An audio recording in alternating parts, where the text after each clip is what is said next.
Good evening and welcome. It is Wednesday night, 7 p.m. on the East Coast, 4 p.m. on the West, and 7 a.m. Thursday in Phnom Penh, Cambodia. Welcome to GrowedUpGeek Gaming right here. I am your host and Dungeon Master, Manny, at GrowedUpGeek on your social media.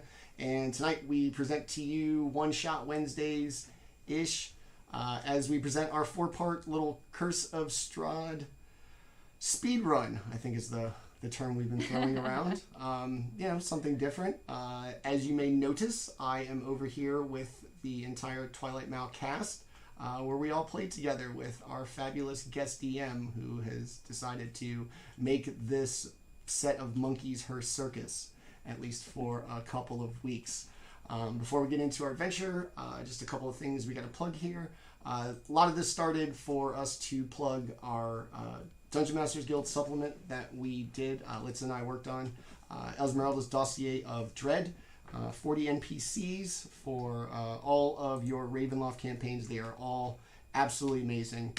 And through that, her and I got together and hatched this little thing. And now here we are. The link is in the chat. Go ahead and check it out. It's a great book. That being said, let us meet our amazing cast today before we turn it over to our illustrious Dungeon Master, and she throws vampires and horses and church floors at us. I'll start. Once again, Manny at GrowedUpGeek on your social medias. I am your host and Dungeon Master, or not Dungeon Master today. Ooh, getting out of my elements. I will instead be playing Roderigo Vicente, a reborn vengeance paladin who has some severe unsolved and unresolved issues still left in Barovia, as well as a flaming sword. Let us move down to a repeat character, Shtigg, and his kind of black cat knocking stuff off the furniture antics. Tenta, tell us about Shtigg. Shtigg is a tabaxi assassin that is all black with green eyes, and he talks like a Khajiit, and he's barely 5 feet tall, barely over 100 pounds, and way more than a handful for most people to deal with. Like most cats are wont to be. All right. Yeah. Let's move downstairs to our resident artificer on this and our regular Tuesday show. Landon, tell us about Sid. Sid is a half-dwarf artificer. He's a battlesmith, and he has a Saint Bernard model of a steel defender named Nall, modeled after his, actual dog that passed away spawning beside of him. He, unfortunately, he may be going to jail due to animal abuse. Unfortunately, he did attack a horse last stream, and he actually feels kind of guilty about it. So he will be conjured to animals from now on. Please don't arrest me, PETA. Yeah, I'm not sure they have a strong presence in Barovia, but who knows? But yeah,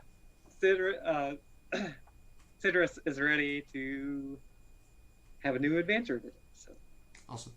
Let us slide over to our international correspondent, usual cleric, today damage dealer from afar. Karoth, tell us about Balls. I'm playing Balamok. I am a Shadar Kai and a Gloomstalker. It's a type of ranger. I am gonna shoot people with my bow, and I don't feel sorry for horses. opposite of pacifist. Yeah, right. And it looked like an evil horse. Shoot it with an arrow. Safe than sorry, man. It was coming right for us. Let us finish. At least it had a bag of Coke. I saw it. Let's sprinkle some crack on him here. Let's get out of here. We're done here. Let's go to the last of our players, who's shaping up to somehow be the mom of the group. Lewis, tell us about Anna Marie. I'm Lewis, playing Anna Marie, who is a war wizard who spent some time with the army in her native land now spends her time being hired out as an adventurer, as a mercenary. You know, doesn't want to do it forever, so she's really in it for the money, just so she can retire with her family. So we'll see. All right. And last and not least, our most esteemed dungeon master, who, like I said, whether knowingly or unknowingly, committed to allowing this group of monkeys to become her circus. At Litza Bronwyn, thank you so much for being here once again. Thanks. Yeah, I'm Litza, and I am DMing.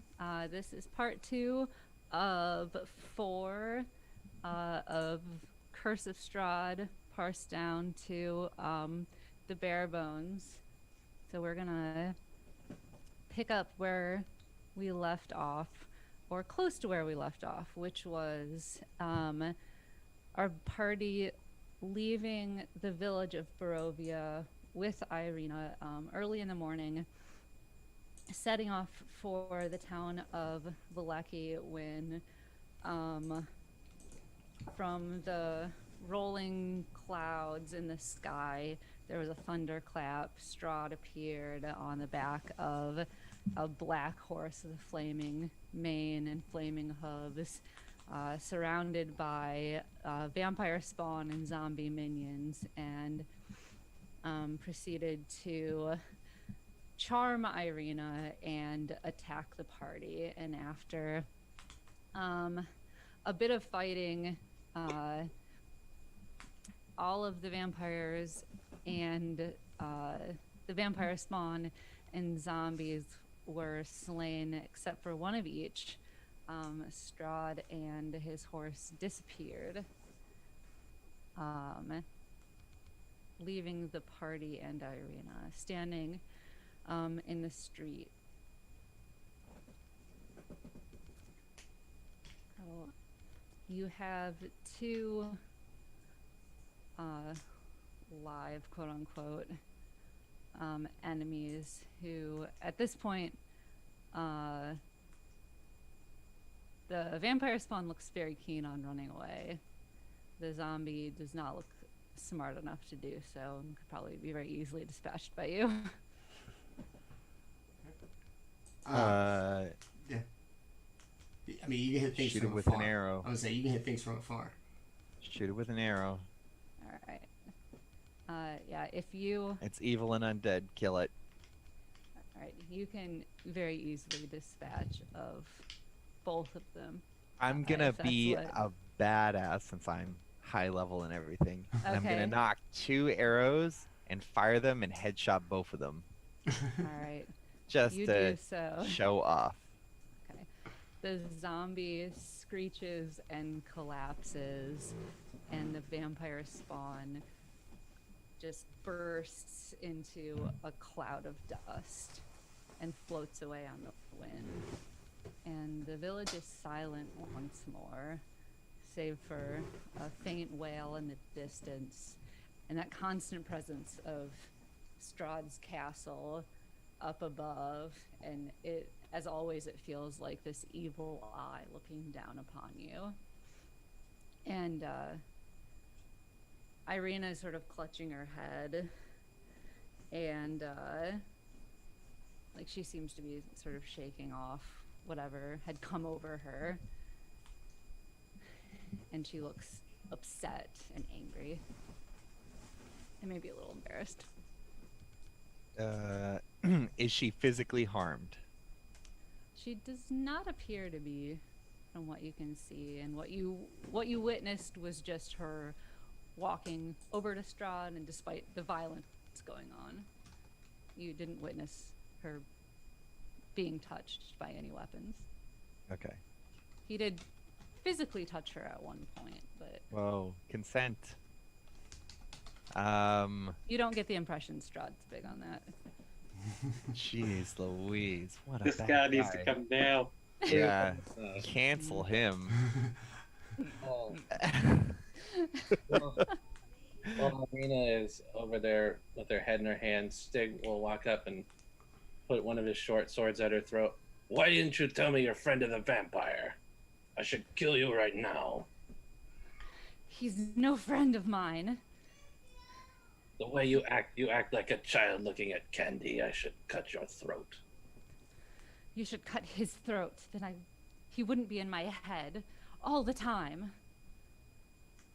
He wouldn't be if he had no head. Sid says to Anna, says, I don't think Shtigg knows about, deception magic. Or, what is it? Illusion magic. It's illusion magic, isn't it? It seems Shtigg is a little unrefined around the edges, but I do see very much potential in him. Yeah, he's very strong, but, that lady has not even been an adventurer, she couldn't have possibly stayed herself from Strahd's magic. Well, then We barely could survive. I'm cursing her out in the background. Just Yeah, Sid is specifically not getting in the middle of it. He's just talking about it. Yeah, I'm just gonna be like, so what do we do now? Shtigg puts his short swords away. I'm tired of this. We're definitely going to kill this vampire. Yeah, vampires have lots of gold and stuff. Gold? Yeah, so I think the motivation, besides just killing the undead, could also be lucrative as well. Oh, yes. We shall take all of his things and leave him broken.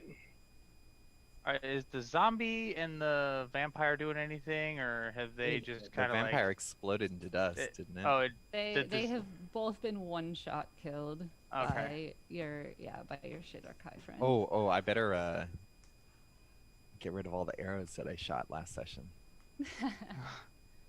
Yeah, man. Keep it legit. Gotta be honest. You all do recall, well, 3 of you recall the dream you had, and then the other 2 recall the discussion you had about it, which indicated some objects that could help you on your quest to take down Strahd, if that's indeed what you wanted to do. Oh, okay, we had a conversation about it, but I didn't have the dream. Yeah. So we need to find a sword of sunlight, and he's Sid is talking to Irina, kind of saying if she would know where anything like this would be at. A sword of sunlight. I have a With, sword of moonlight. Not I helping pull out the my vampire. sword. It's a long sword. It's been moon touched. Not gonna help the vampire. No? Yeah, I don't think that's gonna do it. It sheds moonlight in a 15-foot radius. When I pull it out. Vampires aren't afraid of moonlight. Joke's on you. I'm into that shit. So where did you find that sword? Because the card said that it would be found among a chandelier of bones and bones of other, like just a bunch of bones. Did you find your sword amongst a bunch of bones? No, I found it in the Shadowfell. I brought it with me when I was sent to the mortal realm. So it is possible. I'm not saying it's not. It is possible your sword could be the correct one, but according to the premonition, we have to find a sword amongst a bunch of bones. A sun sword in the bones. Yes. So it may be in a cemetery. I'm not 100% sure. I mean, look at all the bones. I just point to the zombies. What else was there? Well, there's, Yeah, what else? We need to figure out find the wizard's tower. The card said it would guide us to what we seek.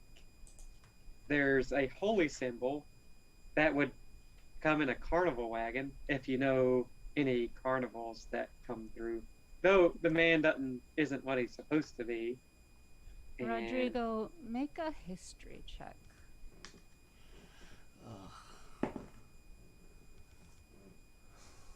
We went over this. 11.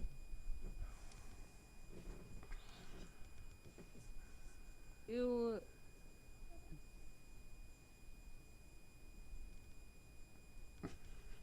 You feel some kind of like feeling of something familiar, but then it's like kind of gone again. All right, keep going, Landon. And there's a Vistana, which would also be at the Wizard's Tower. So 2 of the cards, we had to go to the Wizard's Tower. And the last card was just talking about Strahd. It said we would find him at the Mother's Tomb. So I imagine that it'd be some shrine to the Raven Queen, because there was also a thing about a picture of a raven and the mother, the Raven Queen. I'm just assuming that it has something to do with the Raven Queen's tomb. I know the Raven Queen. Awesome. You will be who we go to for this, the 5th card. Would I know if there was any like shrine to the Raven Queen? Since like she's like my patron and Make a religion check. Okay, cool.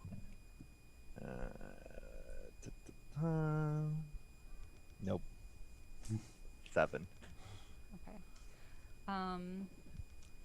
You try to reach out, and you kind of feel like you're cut off from her here. Mm-hmm. Like there's this connection, but it's extremely weak. Like more so than you felt possibly ever. Like you feel like there's very much something shielding you from wherever she is right now. Okie dokie.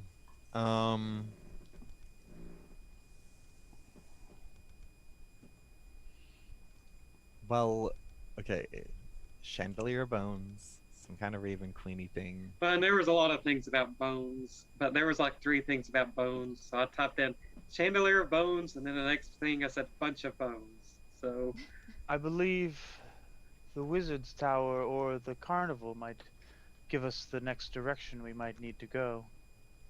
yeah, I agree with Anna over there. I think, 2 of the cards specifically had us going there anyways, so it's a good place to start, I think.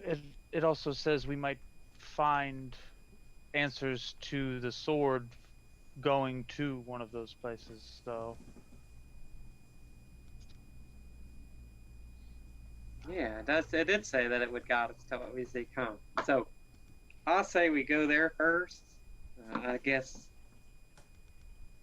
it's 2 of us saying we should. Do the 3 of you all agree? Yeah, I guess reasonable. technically there's 3 of us agreeing, because Null over here, he listened to me. And Null kind of just like, he just kind of, his just tongue is kind of out, and he just like looks at me like he has no idea what I'm saying. He knows what I'm talking like about. a clueless. Yeah, I'm gonna walk over to Irina. You need to be honest with us if we are to help you. And I feel that this place is familiar, but not as it should be. And we're gonna need your help to get us through this. So if you could lead us to a Wizard's Tower or a carnival that you know of, so that we can help you be rid of this monster.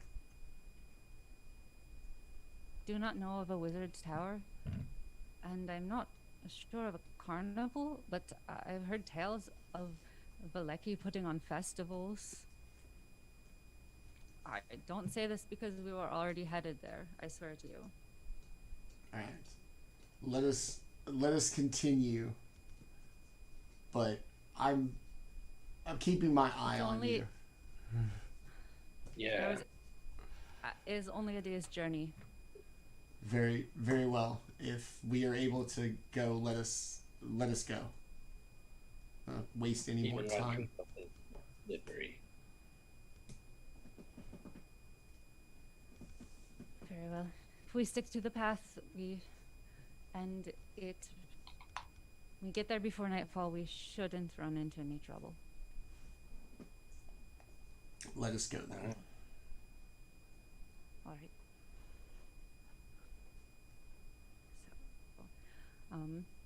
as we all head out of town, nothing more stops you, even as the path winds closer to the tower, and then you can watch it as it's sort of up ahead and then to the side, and then after an hour or two it starts to become behind you instead.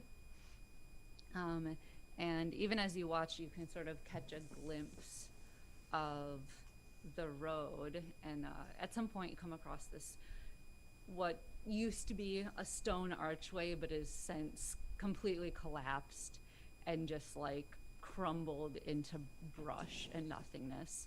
And there are two very large statues, one on each side, of what look like maybe two soldiers, but their heads have fallen off and are just laying at the feet of the soldiers now.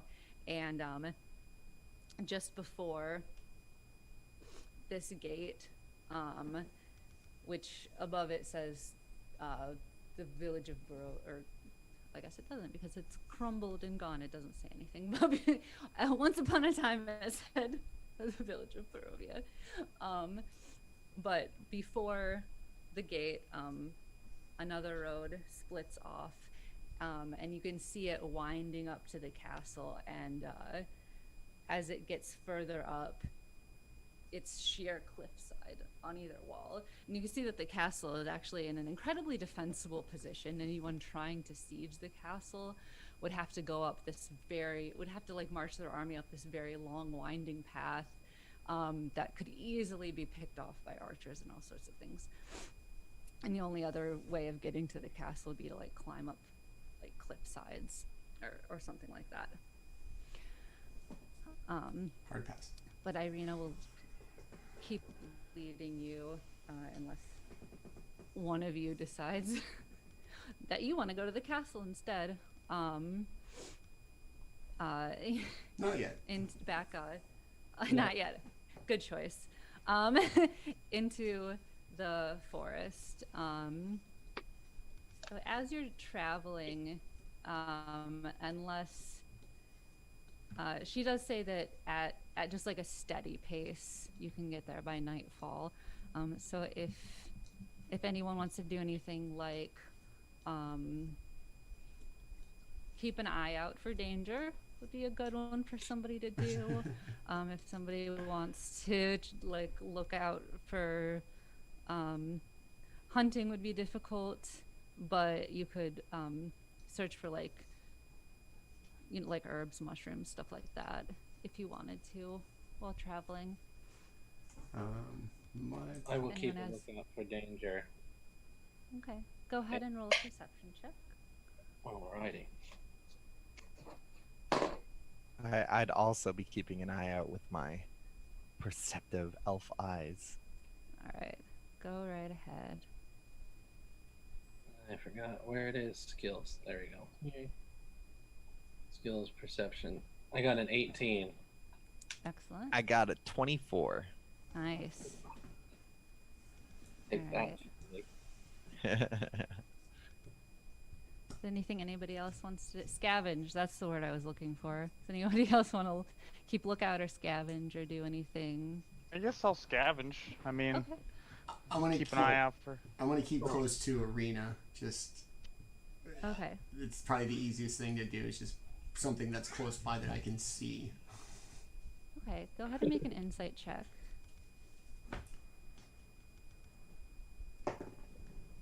Ugh. Jesus. 11. You can make it with advantage since you're doing this over a long period of time. I love just your like groan of frustration. 8. Or if you want to take 10, if that's better. That's a what is that? That's a Pathfinder thing that I really like. Yeah. Passive, the passive. Score. Yeah, Oh, is that- yeah. Pathfinder has like a take 10 if you're just like doing it casually, like out of combat. Yes, my passive technically- is 10. Yeah.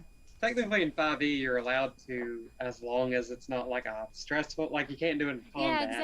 exactly. I'm iffy about the take 20, but I really like the take 10. Okay, so 10 it would be your 10. best shot. I will take my 10 and be happy. Take 10. Okay. All right. You don't get any bad vibes from her. She's quiet. If you talk to her, she'll talk back. But yeah, she doesn't know you guys. Does she seem like she feels like she's in danger, or is, you know what I'm saying? Like, is she like hesitant on the road, or is she just, you know, Lottie-dying her way down the street while, you know, we just follow her around? No, Okay. she seems tense. Her hand is like always pretty close to her weapon. She seems to be keeping an eye out for things too. Okay. You don't necessarily know that means she's not like in bed with Strahd, because presumably this place would be dangerous to her either way. All right. So you can't really. I mean, this doesn't prove anything either way to you. That 10's not very But yeah, decisive. she's definitely. Yeah, she doesn't. She's definitely not being cavalier though. Okay.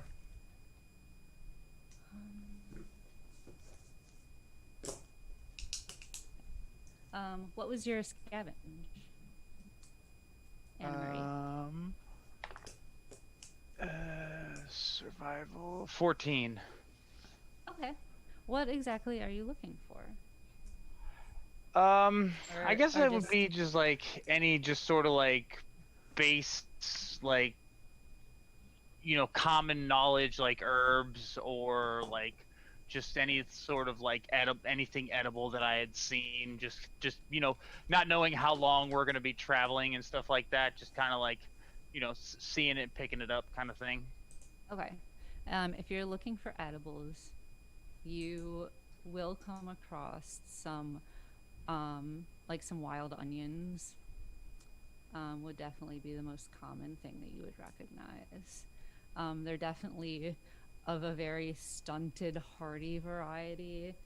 That as soon as you pick them, you recognize that they're not going to be the best ever, but they're something. All right. I mean, I'll take a couple. Yeah, so you would get probably enough for 2 days rations. Obviously not just of them, but if you like spread them, you know, if you cut your rations with them, you could add on. Add flavor to my, you know, stale crackers and stuff like that. Yeah, Gotcha. exactly. Yeah. Making duck sell on the road. There you go. So don't worry about me. All right, somebody roll me a d20 to see if you run into any nasties. I got it. It's him. 13. Okay. So We're the dead. first part of your journey is uneventful. It's the luck of the onion. Yeah.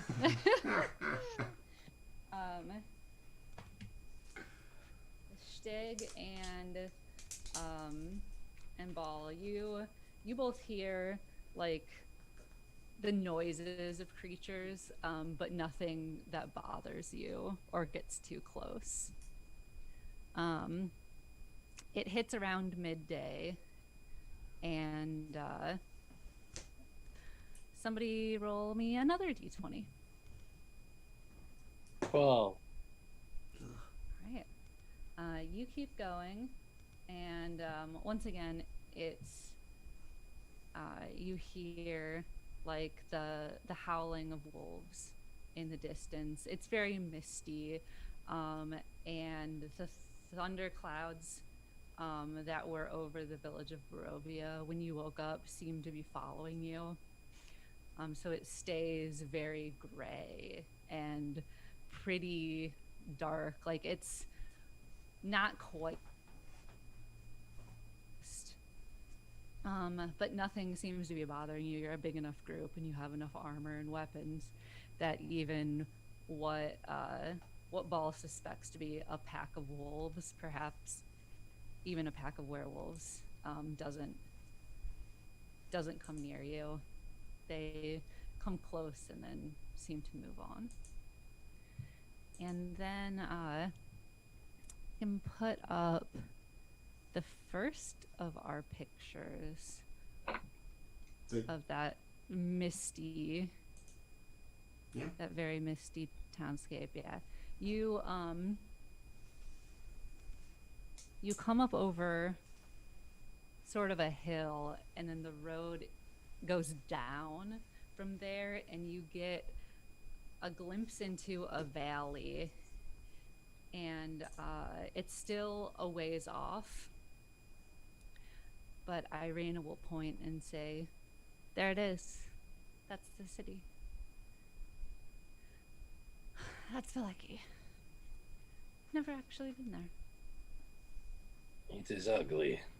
Like Is most there any landmarks or any like particularly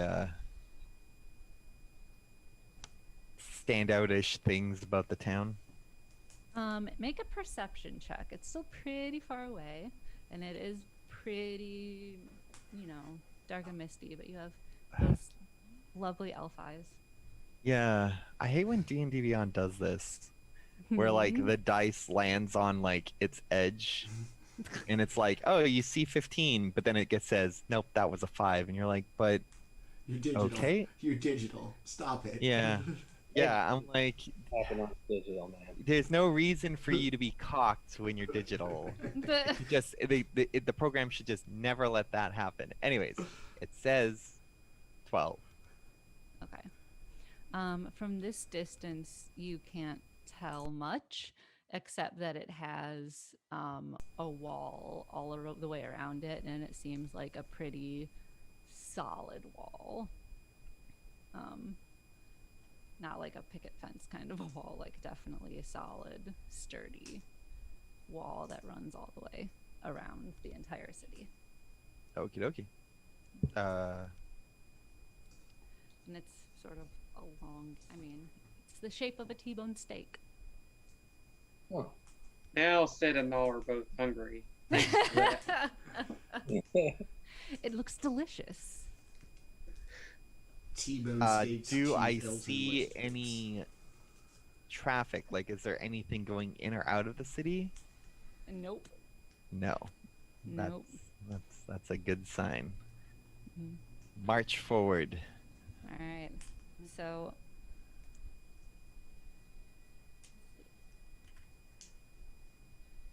So it gets darker and darker as you approach the city, and as you walk up to the gates or begin to approach the gates, you're on sort of one of the elongated ends of the town.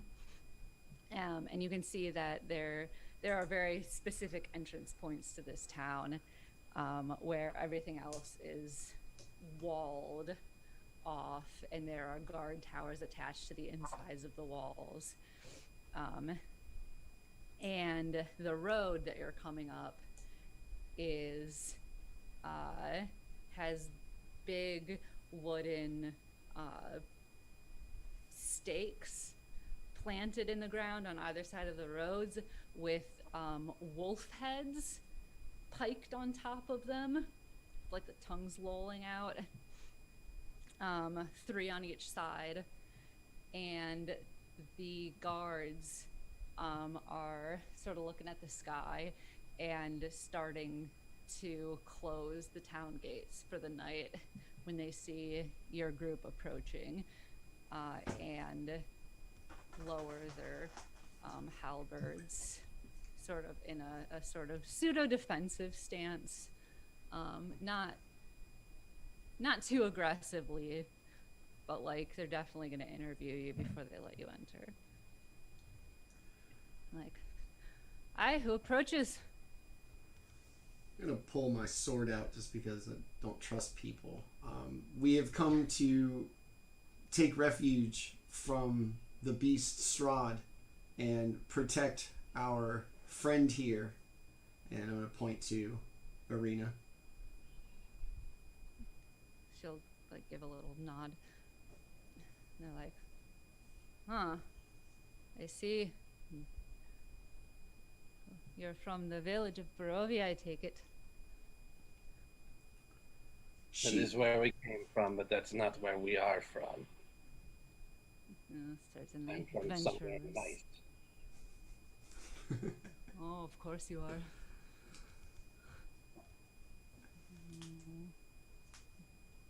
What are your names? You can Shtigg. call me, yeah, Stick. You can call me Sid. This is Null. I'm not gonna, I'm Anna Marie. I'm Baul. I'm not gonna answer a trivial question. Sid will just kind of put his, like, kind of slap Roderigo's shoulder and be like, don't be so stiff. These people are nice people. Look at them.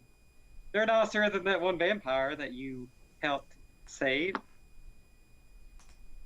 I didn't have to save anybody. Well, you know, you were there when it happened. You weren't robbing the place at the time, so You weren't.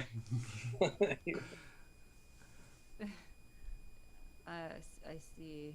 Well, your companions seem nice enough anyway. All right, hurry up, get in. The festival's about to begin. What sort of festival? Well, the Festival of the Blazing Sun, and everybody has to be there. So if you're coming in town, you better get to the town square. All right? All right. A second ago you didn't want us. Now we got to go to your festival. Okay. That's the rule, all right? I didn't make it up. What do I look like, the town mayor? Get in here. Shtigg hears the words festival and he's like,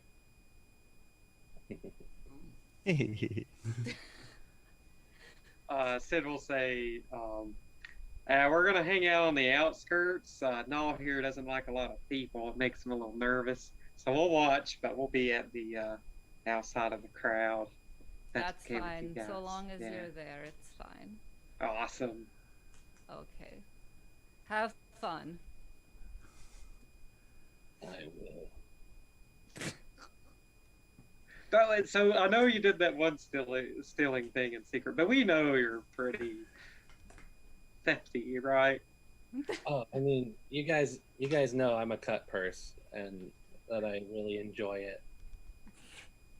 Awesome. So Sid will just give you a look and give you a nod, kind of like give you a dumb smile, like the guard that has no idea why I'm smiling at you, but Sid's happy that you're going to be happy. Oh, I'm gonna be happy. I'll split some of it maybe too. Go ahead and put up the map of the town. Okay. Yeah. That will make the next part easier. So, you guys see, you guys enter on the east side of town. That is, where you go in. And, the guard will say, just follow this road, and at some point you should hear the festival. It'll be to your left. It's in the town square. This is Vilaki. This is The map's also in Alright. the Discord for everybody. you beat me to Okay. it. So where N5 is, you're traveling along that road. That's a N5. long walk. Well, you don't quite get there because as you're traveling along that road, Wait, are we Um, near N5 or are we coming from the old road? The old you're Solovich road. no, you're coming from Solovich. that entrance right next to N5. Oh, okay. Yeah. So you pass a couple of houses that look empty, probably because everyone's at the festival. And right past N5, there's that big area, which is actually a stockyard. And it is lined with brown and gray storage sheds. And because it's getting like darker and darker out, it's all very kind of nondescript, and there's no grass. It looks like all trodden, like dirt that has a bunch of like wagon wheels and stuff in it. But what those of you with fairly high passive perceptions would notice, which is Baul, Shtigg, and Anna Marie probably, there is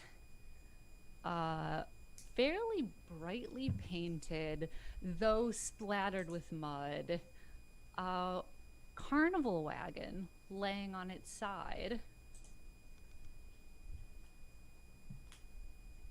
in that stockyard. A carnival wagon? Yeah, a carnival wagon. Shtigg kind of like starts sidling off. Okay. Carnival wagon wasn't that a clue?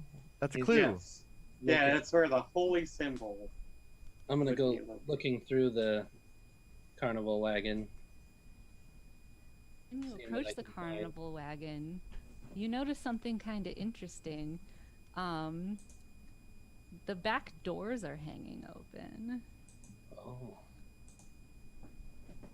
Without touching anything, I kind of like peer around the corner and into the open door. You want to make a perception check?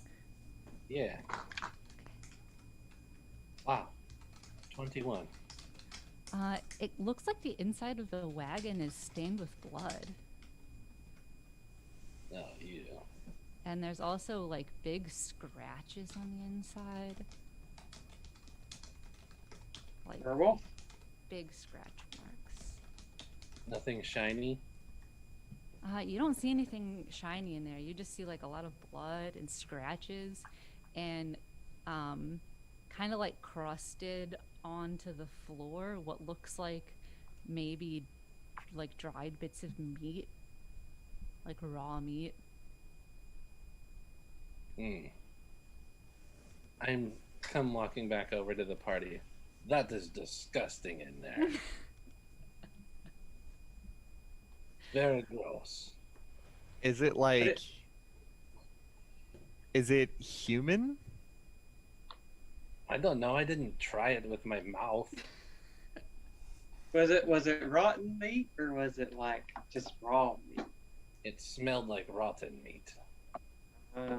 Okay. Darn. But at least it is a carnival wagon. Maybe there are more. Yeah.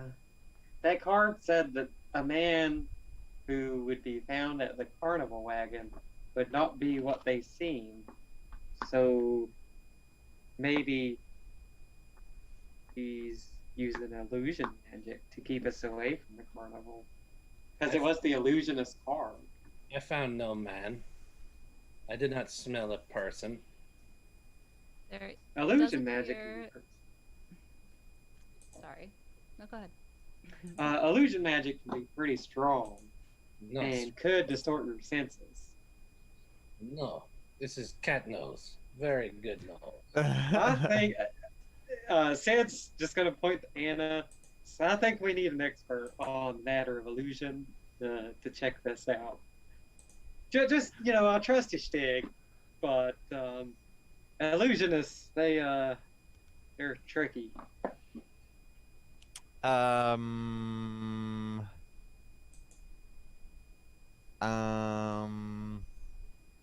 You can roll perception ball if you want to check it out too. I'm checking it out. Okay. And Anne Marie, if you want to Okay. roll something. Hey, Using Arcana. Sure. All right. I got a 19. Okay. 12. Okay. You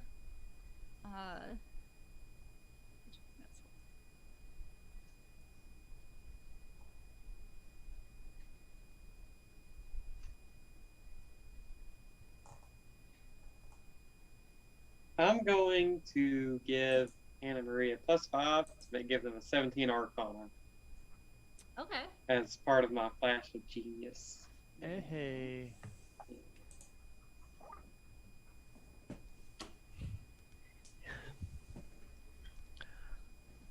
Geniusizing people. Yes.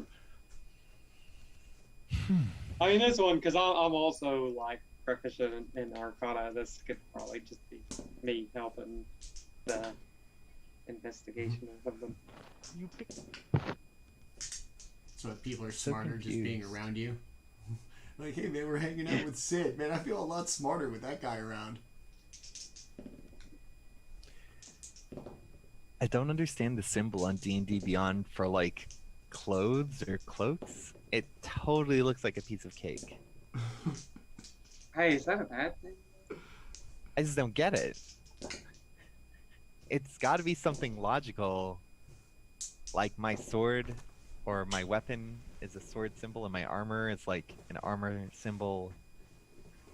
What are you looking at? But the cloak, Oh, it my looks, traveler's clothes. What is it? it looks like a piece of layer cake. Yeah, right? Like it just looks like cake. I don't get it. I don't know. It's like Boston cream pie. Is what it looks like. Love it. I like a specific cake too. That's a layered cake, bro. For any of you who may be confused, I will post a picture in the Discord. Is it like, oh, is it meant to be like a bauble? Like it looks like I zoomed in real close and the best I can do is it looks like a shoulder pad with like a white, It's a pauldron. Yeah. yeah, with like a There you go. white gem on top or something. I'm gonna go with It's a pie. pauldron. I think it's a cake.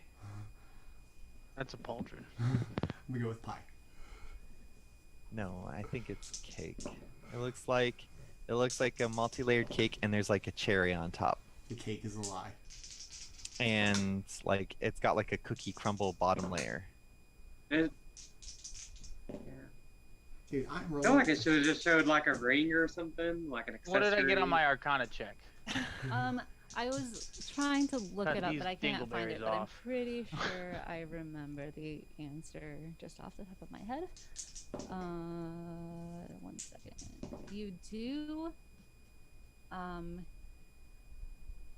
You do sense some kind of magic on the wagon, but it has nothing to do with like the back part of the wagon, like the storage, like the giant storage container part.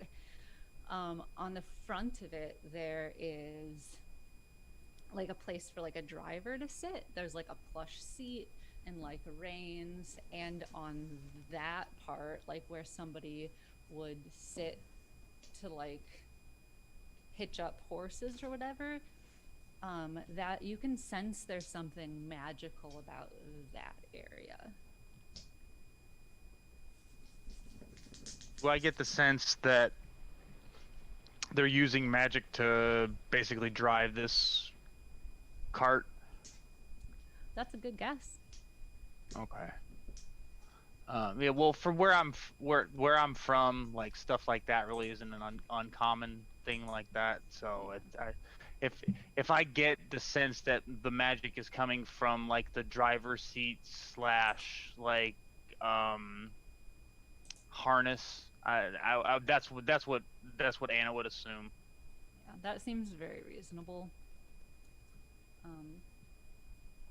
Baul, looking at the wagon from your perspective, you notice that the sides of the wagon have little flecks of blood on them, and that there's a hatch at the top of the wagon, which, because it's on its side, is now really easy to get to just by walking around it. And there's a hatch on top where you could climb up to the top of it and like open it and look down inside. Yes. I'll do Notice it. this out loud. Sorry. And so does he notice this out loud? Because Shtigg will beat him to it. No, I notice this and I climb up to investigate. Okay. I mean, you wouldn't have to climb up. You just have to walk around it because the wagon is like over on its side. So what Okay. would be on I'm top walking of around the to the wagon other is side. now on the side of it. Yeah.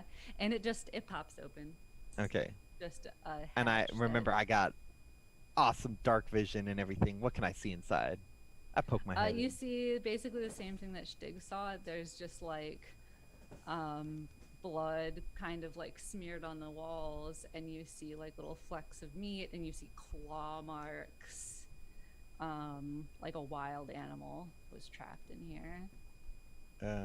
Okay. And it kind of looks like the door splintered outward, like something busted out. I told you it's gross in there, but you still have to go look. No one believes. All right. Is there anyone Um, close by? I mean, I guess This- that's it, right? There's nothing Like, else any here. townsfolk close by? Um, Any stable master or anything like Is that? there any animals nearby? you guys look around and you don't see anyone. You can actually hear kind of like distant singing that you're guessing is probably the festival going on. And so presumably everyone has to go to the festival, so that's probably I why no one's guess here. we should have to go to the festival too. Yeah. Let's go to the festival. I like party time. Can you tell how much I enjoy party time? I just hope they don't just have, what was it? Beets? What was the food they had? Borscht. Yeah. What was it? Hot beet soup. Hot beet soup. Borscht. And a cup. Borscht. Borscht is I usually just- cold, so that was really weird. I just hope they have more than just beets there. It'd be nice to have a real I meal. hope it's everything's beet. Beet salad, beet soup, beet steak. You were complaining louder than anyone about the beats. Who, me? Yes. No, I like beets. Everyone was like, boo, beets. And I was like, yes, beets. No, you don't remember. Is Roderigo doing anything? Mostly just kind of staring down the street. Okay. I'm obviously not very perceptive, so for all I know, they're just rummaging through this thing like thieves. I don't know. So I'm just kind of standing like out in the street, keeping an eye on Irina, and I guess just kind of looking around at any kind of passively people watching out in the street. Okay. I don't. Um, I think this is a clue that we're in the right direction, but I don't think this is where whatever we're looking for is. I think. Does Gnaw have advantage on perception checks using smell? He has expertise in perception, but does not specifically have advantage. Okay. Well, let's have Gnaw make a perception check. Awesome. Now, unfortunately, his wisdom is +0, so like expertise is still +6. But Well, just for fun. ooh, 23 total. Okay. Nice. Gnaw smells some garlic. Up by the driver's seat. I don't know how he would react to that, so I'll let you. I'm just gonna take it from see like saliva just like drooling down his face, and his tongue is gonna be out. He's gonna kind of be licking his lips. I'm gonna be like, "What is it, buddy?" Garlic What do you and smell? salt. Kind of like it's been shoved under the seat. So he will like go sniffing around to it like Yeah. search dog or whatever. Right. And he will kind of point us in the direction until we find this garlic. And Sid's gonna be like, yes, something other than beets. Onions are okay, but something other than beets. Make a perception check as you're trying to figure out, where exactly he's looking. Ooh, Or if anybody wants to help. roll a 2, so that's a 3 total. You're having trouble figuring out. To you, it just looks like he's sniffing around the driver's seat. I'll have my maul just like poking it, seeing if there's an invisible person. Like,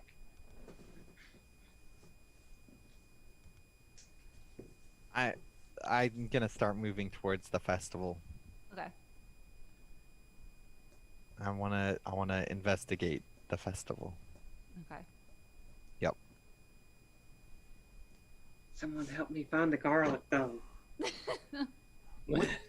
What's Irina doing during all this? Is she just kind of standing around? Is she like? She's probably hanging out near you. Okay. She's like staring slack-jawed, like, what a bunch of idiots. What are they doing? She's observing. Just waiting on you guys. She's also aware that this is supposedly supposed to be her new home, and she's really not sure how she feels about that yet. I'm gonna walk up to her. Now that you're here, where will you go? Where will you stay? I really don't know. Guess I'm gonna have to start making friends. And hope he doesn't follow me here. Well, you won't have to worry about that if we just... Oh, wait, I'm not in that conversation, sorry. It's fine. We have to go with you. It's cool. We were supposed to drop you off here as if this was the end of your father's plan. This is his plan to drop her off here, right? And we were supposed to just get her here. Fathers and my brothers. But that last fight, he said something to me. He said, "There's nowhere you can go where I won't find you." So that's comforting.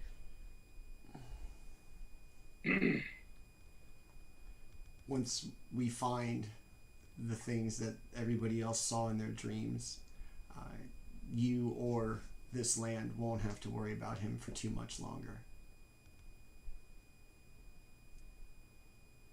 Then I'll help you in any way I can. Very well. You say this was supposed to be a clue. And you didn't find anything in it. It doesn't look like they found anything. No, but this is the right direction, and if we are finding things that they saw in their dreams, then I feel we are going in the right way. I'm gonna start looking down like the street, because we're just off the main street, right? If we didn't go into like the little stockyard thing, so I'm just on the main street, just kind of looking down, seeing. I'm guessing there'd be signs of like a festival, like down the.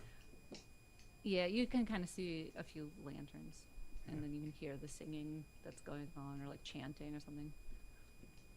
Sounds more like a dirge, actually. But Nice. yeah. This isn't really festival music, y'all. You guys need to look up what festival means. This is kind of a downer. Like, interesting. I guess we should get going Yes. before we miss it all. Yes, especially. We can find out who the wagon belongs to, maybe. Yes, but I feel there's more to this town than just the clues of the dream. And I guess with Baul, I'm gonna start making my way, like towards the center of town, and with Irina, she's gonna follow us. Yeah, she'll keep close by. Anna Maria Shtigg, are you guys following? Or are you gonna stop by Sid to try to see what they're doing? I'll yell at Sid. Come on, man. We don't have time. And I'll start. I'll smell something in this wagon. It's got to be something in here. I'll start tugging on Anna Maria's pants. Come on, let's go.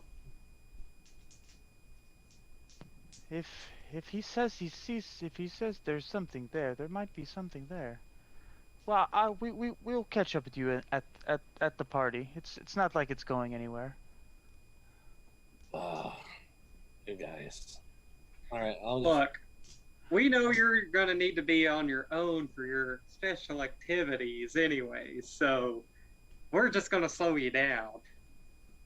That is true. They split the party. Yes, we did it yesterday too. So yeah, 2 days in a row. Yeah, double split. I will run off after Baul and Roderigo, but I'll kind of keep to my own distance at the same time. Awesome. 3-way split, even better. Yeah. Yeah. 1-upping yesterday. Amazing. All right. So,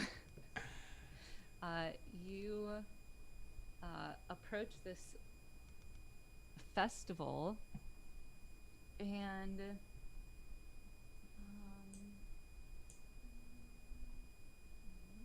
all right. And this sort of dismal singing starts getting louder. You can hear it coming from presumably the direction of the town square, which on the map is N8.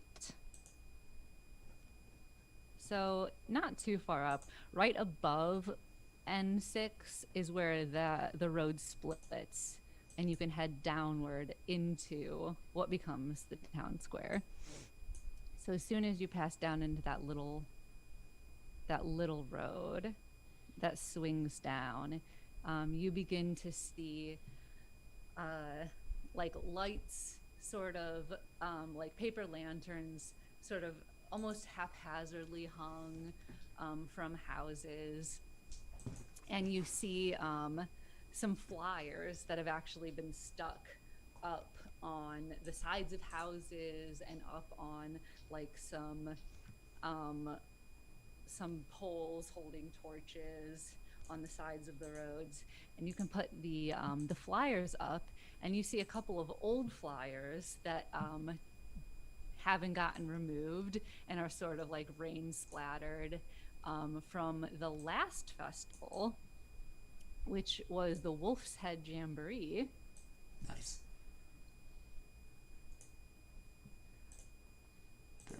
Oops, there it goes. All right. Yeah. And this festival is the Festival of the Blazing Sun. And as you sort of reach the edge of the crowd of these townsfolk, which are sort of a mix of, you see a couple of townsfolk that look sort of decently happy to be there, like they're trying to be happy, like this is like the, like, oh yay, a festival, finally, the one good thing in my life. And then there are other people who are just standing there with like plastered smiles on their faces. It almost kind of seems like a family reunion where everyone secretly hates each other. And then there are also like a few people who aren't even trying, especially kids who occasionally will get elbowed by their parents and then like smile, and then like it slowly goes away until they get elbowed again.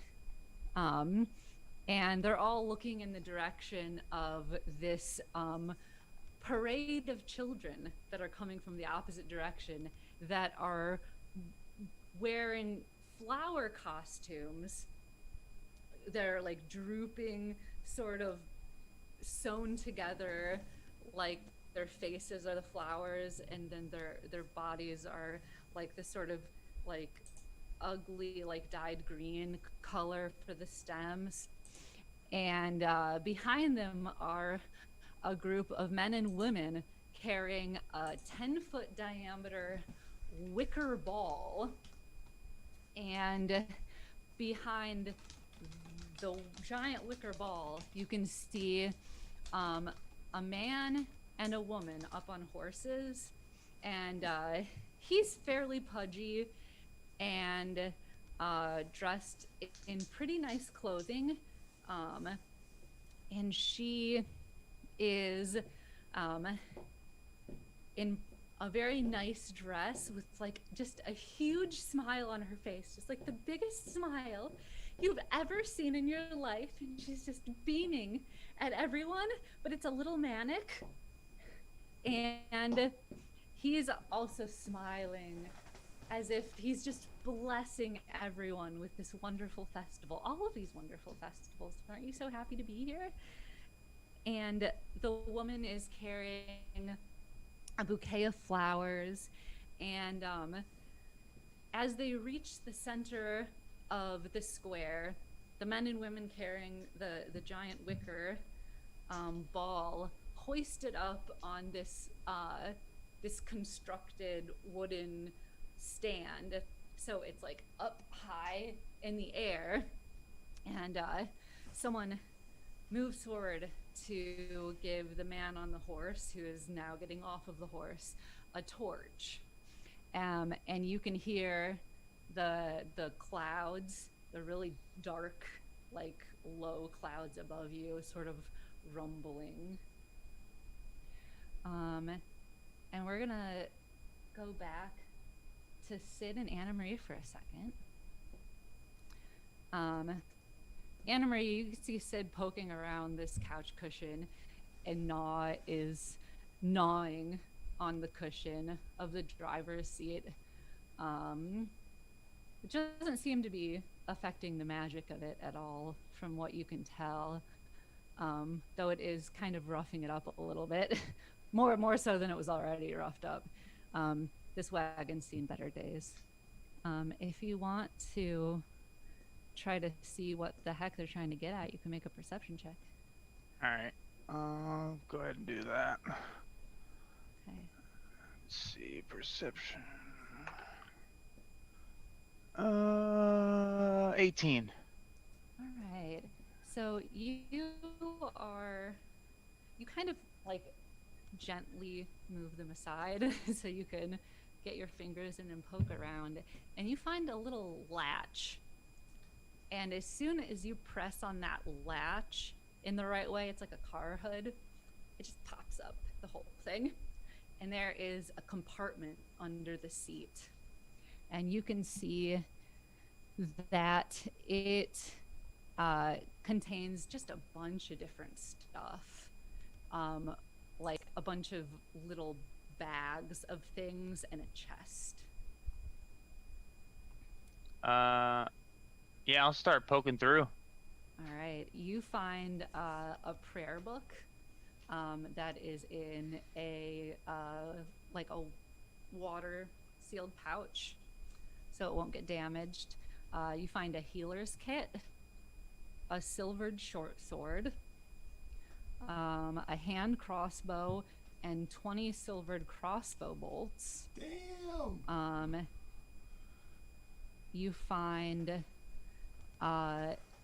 in the chest a monster hunter's case. It's the chest is like covered in really nice leather. Actually, it's a little weathered, but because it is real leather and it's been treated, it's actually still pretty nice. And inside it are 3 wooden stakes, a sack of garlic, which is what Na was smelling, along with a jar of salt, a box of holy wafers, 6 vials of holy water, and a steel mirror. And you also find, and you can put this up the picture of the symbol, there is a steel or a silver star-shaped or sun-shaped symbol with a big ruby in the center and several etchings on the front of it. And as soon as you touch it, Anna Marie, you can feel that it has very strong magical properties. Not necessarily of the arcane kind, more of the religious kind, but still, like, it still sort of sparks that feeling. Like, you can, because you're so attuned to the arcane, you can tell that it's magical. Okay. Nice. So I'll just kind of like, kind of open it up and then like look down, and then like as I'm like poking through, I kind of like step to the side so Sid can see inside that, you know, we weren't crazy. Well, Sid will say, this looks too unique. This has to be the holy symbol that the tarot cards we're talking about. There's quite a bit of magic that emanates from that symbol you speak of. Not any I'm quite familiar with as such, but I'm sure with some studying or with some advice we might find out what it really does. Yeah, I would need to spend a bit of time to study it. I don't have the spell prepared, so I have to take a long rest. But I can cast Identify. So.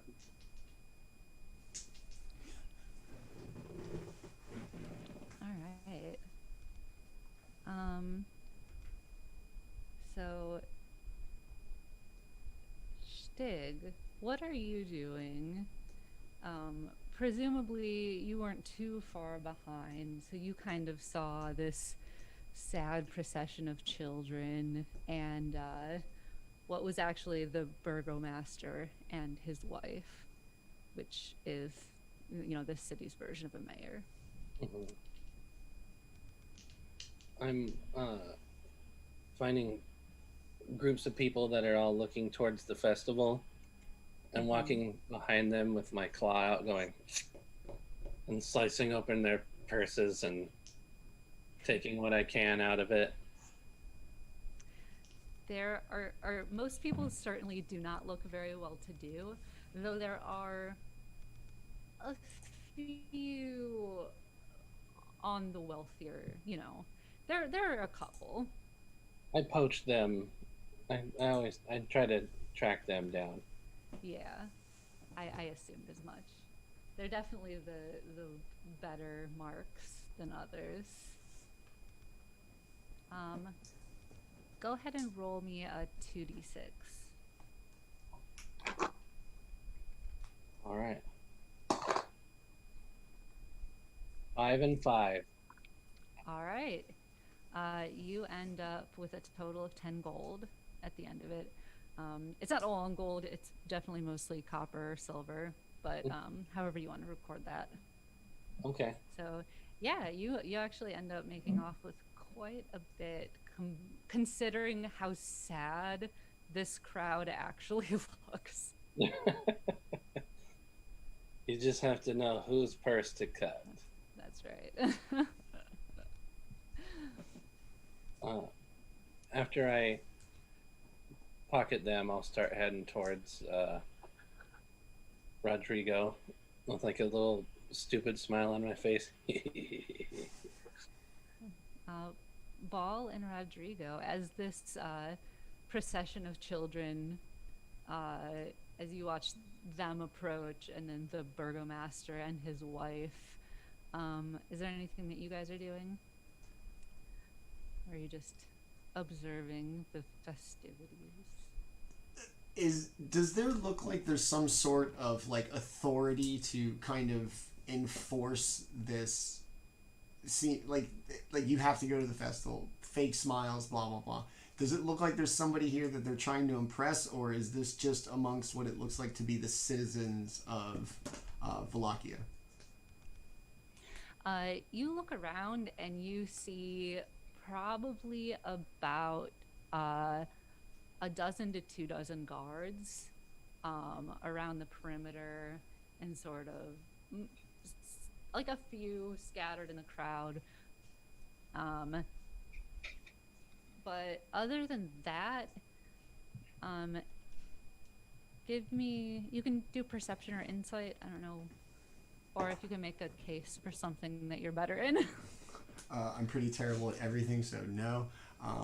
Okay. Hold on, I think it's the same for both, so I don't really care. Insight. I hate making you roll. It's fine. I know what I did. I'm here to do like 2 things. That's it. Okay. Okay. Yeah. No. We'll at least give you basic. It's gonna be a 4. Okay. Well, I'm just gonna give you some basic information. Nothing's super special. Okay. You don't see anyone that this guy's trying to impress. To get any direct answers, you would have to ask around. Okay. But you see guards.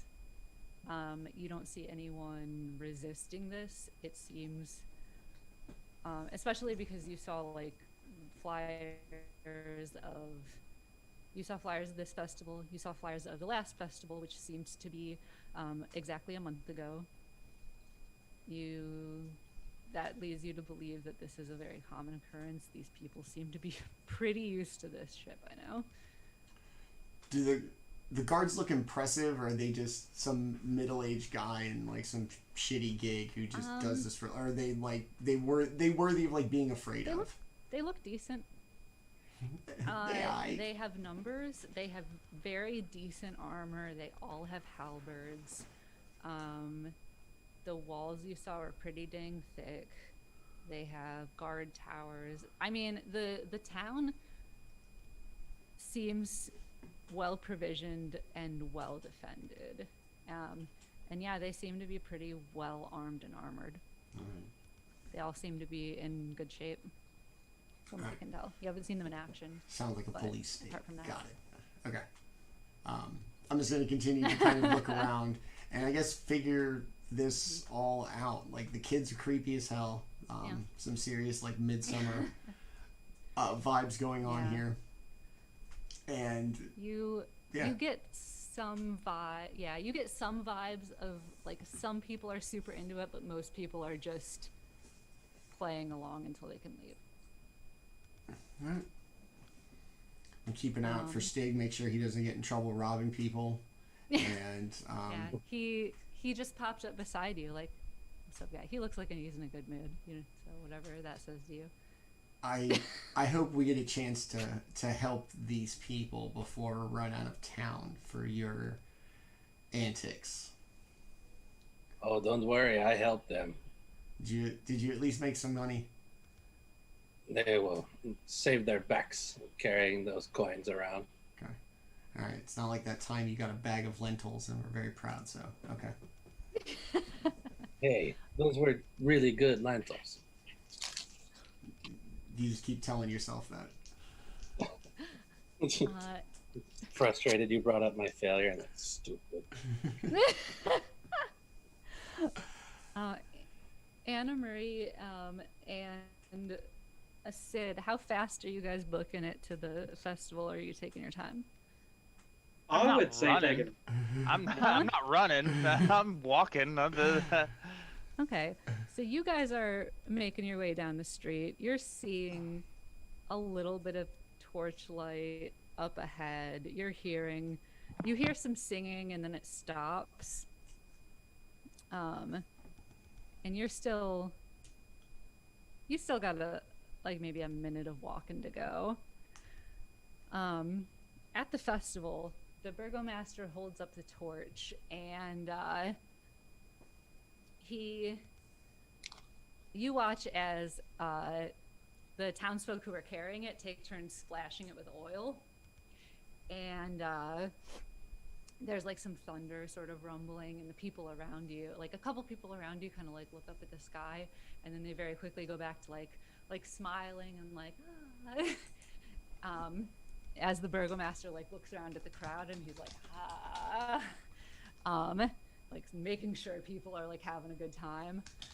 And he approaches it with the torch and reaches up to light it, and suddenly the sky just splits open with a torrential downpour, and everything is immediately soaked as the rain starts falling.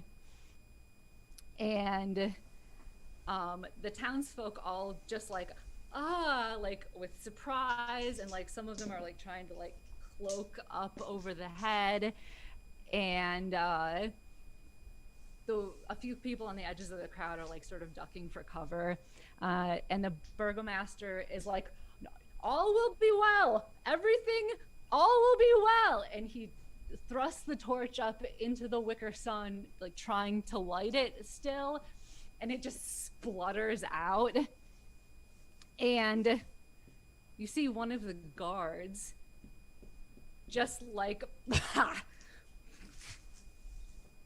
bark out a laugh, and the burgomaster turns, and you see his face just purple with rage, and he points and he says, "You arrest that man, arrest him." And several other of the guards move towards him as he's just like, Sir, I'm sorry. And you watch as he is grabbed, and the burgomaster says, "Tie him behind my horse. You all want a show, you'll get one."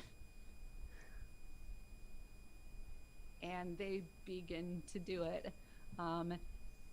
Anne-Marie and Sid, you, around now is when you'd probably be approaching the scene. You have also been caught in the downpour.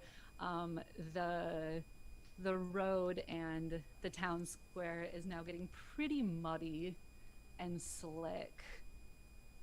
And the whole mood has completely changed. The townspeople are scattering under awnings, and the town guard is mostly staying where they are, though they're beginning to clump up a little bit. And a couple of them are tying this man by his hands to the back of the burgomaster's horse. Shtigg looks over and sees Anna and Sid come up. "You're here just in time for the real show." Yeah, I feel like we should prevent this man from being drugged through the streets. There's a lot of guards. I'm with Sid on this. What? This place is going to be great. This place is bad enough with the vampire tormenting everybody, for the guards just to run this like a police state.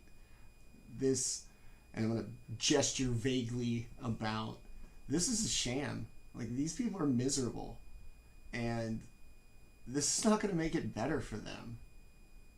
So I'll kind of like interject, and I'll just kind of go, have any of you served time in an army and know of doing things you're not really proud of? No. I made weapons and armor for an army, if that counts. I've killed soldiers. Have you marched to orders? Have you followed the command of another? I never listen, ever. I have. I get what you're saying. I know what it means to give up yourself to follow something, and it sticks with you. I don't want anybody else to make the same mistakes that I have. And I'm going to pull my sword out, and I'm gonna light it on fire. And I'm gonna walk. How many guards are kind of actively trying to tie this guy, or manhandle him? There are or like what? 3 around him. He's not like super resisting. He's like verbally resisting more than anything else. And So I'm gonna just still yelling.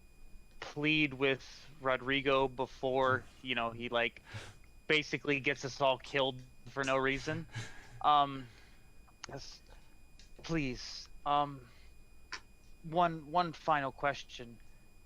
Have you ever lived in a place and had a stranger come to you and to tell you how you live? How many of you have responded to being told something? Sid will say, I think if we set that big Wickerman on fire, I think they will leave this guard alone. And so, like, pointing, like, as Sid does that, and you mean this? And I like just kind of like throw a finger out, and from the tip of my finger, a firebolt comes out, and I'd like to at least attempt to light the wicker thing on fire. Okay. Is that a attack or a save? It's an attack. It's 240 feet range. Okay. Go ahead. So I can go like 2 or 3 blocks. Amazing. Yeah. And let's see. That is a 15 to hit. Yeah, I think so. All right. And then It's not like trying to dodge you. 2 True.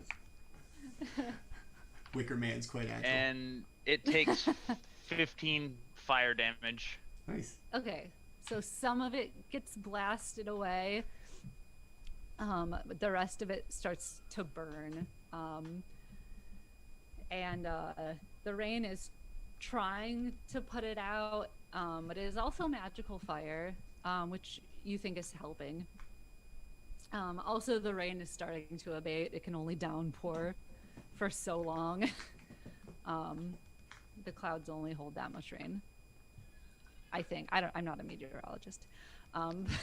That's my And guess. so like having lit the sun on fire, I'll turn back to the group and please let us just try and solve some of our problems before we create any more for ourselves. I don't like solving so many that I just can't keep track. I'm not as spry as I used to be. Has anybody Hold on. Has anybody kind of reacted to this, at least like beginning to be burned? Is the Burgermaster kind of a little cooler? Does the people there like ooh, or is like does anybody like care? Or is it more fake enthusiasm? Yay! Uh-oh. We can't hear you, You're Lee. muted.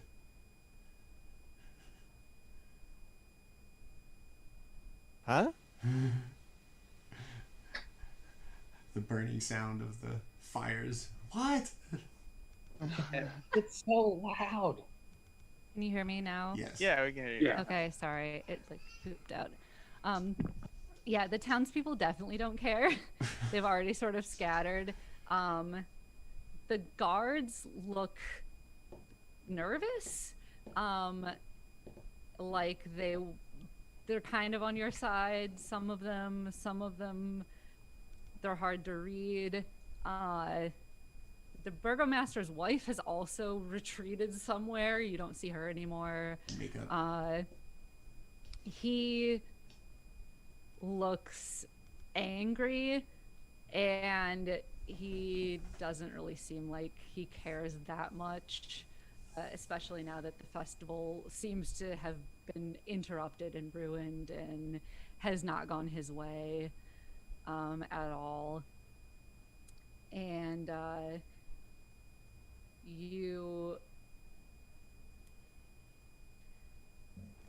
he starts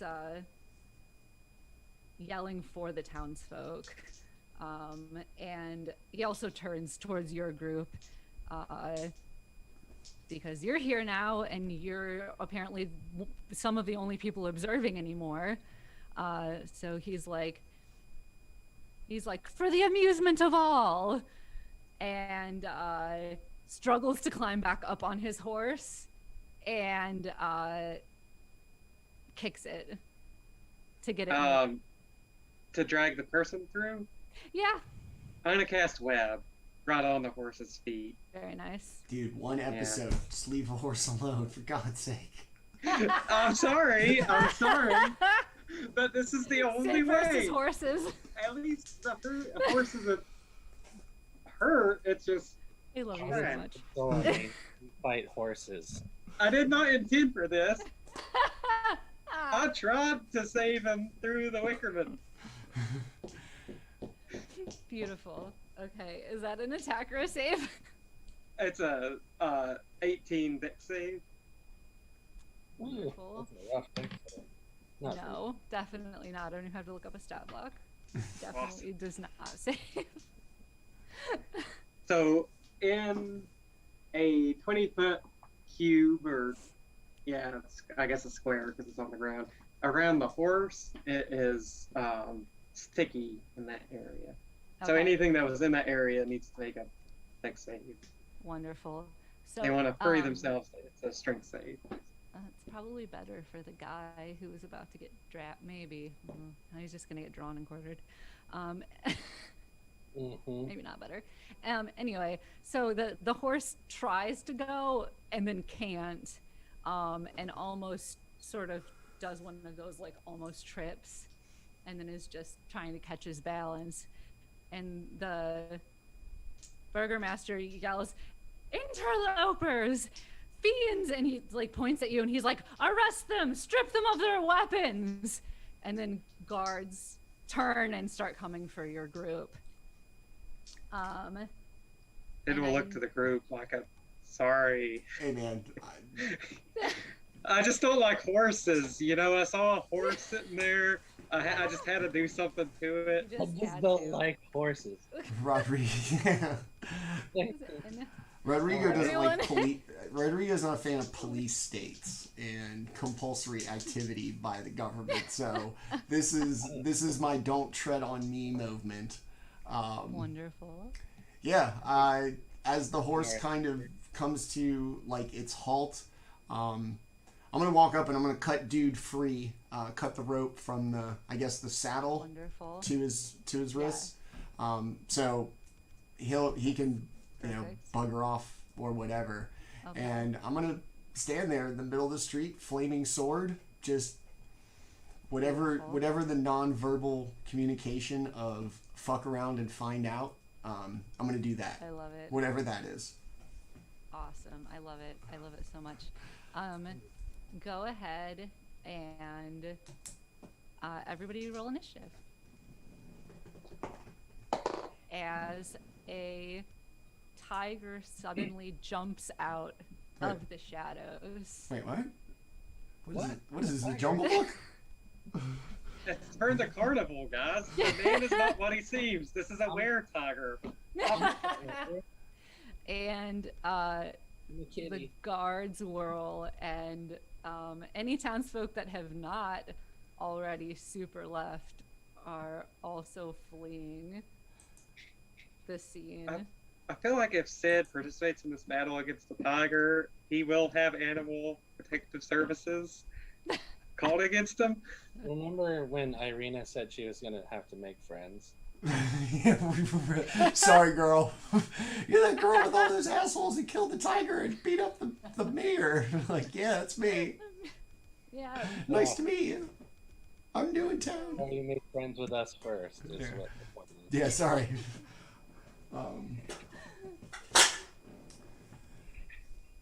Yeah, so, yeah, I got so, a 20 anyway. yeah, if Joe Exotic turns out to be Strahd, I'm going to be really shocked. I'm going to go ahead and call that here.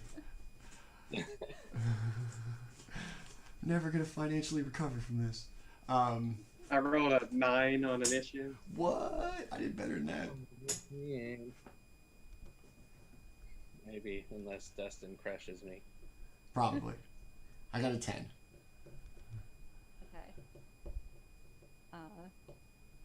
I got Sid and Roderigo. What was everyone else's? Shtigg, 20. I got a 17. 18. Shtigg was 20. Yeah. Okay.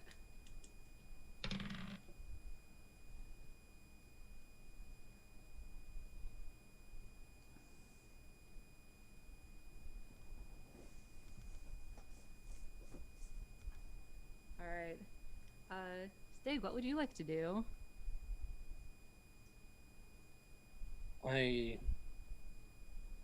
start running and taking a flying leap over the web, and on my way to land on the horse, I shoot my hand forward and telekinetically push the mayor off, or the burgomaster off of the horse. Amazing. So he's got to make a strength save. Okay.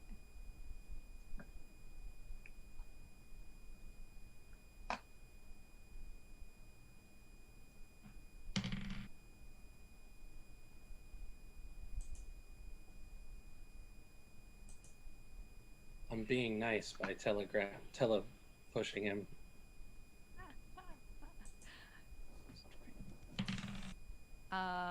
That is a 14. All right, he goes off the horse into the sticky web. Amazing.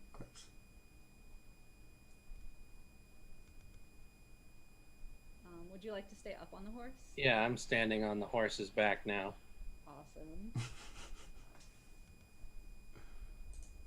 And I look over to the guards. I kill the burgomaster if you step forward. Oh. Okay. They were about to step forward, but hearing that, they pause. The guard that you cut free, Roderigo, he nods at you and says, "Thank you." And he looks down at the burgomaster, who's like right there, and then looks over at the tiger and says,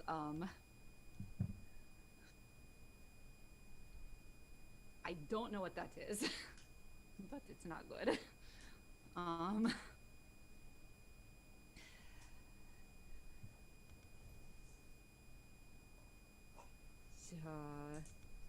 And he doesn't have a weapon, so he's going to scan for one of his friends, who I'm sure is sympathetic towards him, because you know there's always going to be those people who talk shit about the mayor. Like, why do we work for this guy? He's an asshole. So he's gonna stretch out a hand towards one of the other guards and be like,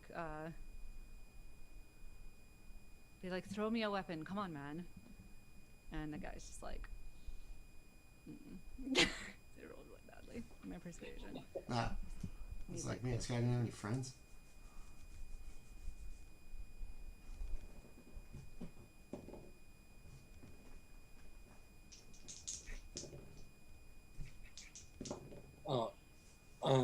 That was a bonus action, by the way. So I hold my actual action until one of the guards moves towards us. Okay. Cool. The burgomaster will get up from the ground and yell, "You fools, arrest them!" And he will draw a rapier and try to attack you. That is a dirty 20. That gets me. He does 3 piercing damage. Oh, wow. You're dead. I know. One. Super impressive. Killed by a bureaucrat. And then Anvil. Its attack should be at disadvantage too, because he's in the web. Oh Right. yeah, So, yeah. that's true. Sorry, I was looking up the rolls for restrain. So Actually, still a dirty 20 to hit. But thank you. You're All right. correct. I use my uncanny dodge. Pink. I take 1 point of damage. Amazing.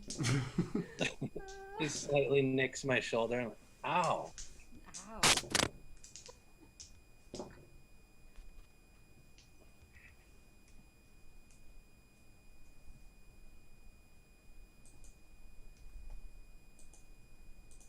This guy didn't want to fight. Shouldn't have gotten snippy. You're a paladin. he tried to help him out. How you do things. I mean, I'm not Yeah, this- I'm not like the lawful, like, good paladin. I'm the angry, like, I don't care what you think. If this is wrong, I'm gonna do something about it. I'm that guy. Can you hear me now? Yes. Sorry, it's Anna Marie's turn. I'm gonna have to turn this microphone off or something. Right. Anna Marie. No one's made an action towards me. Like no Correct. one's okay. If anyone comes to basically make an attack against me, I'll hold my action until that point.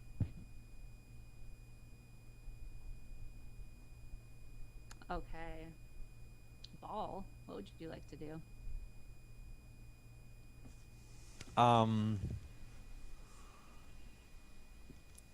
Are these guys? Like, how many are there? Like, are these really that threatening?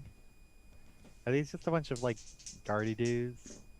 It's hard for you to tell without facing them. There are quite a few.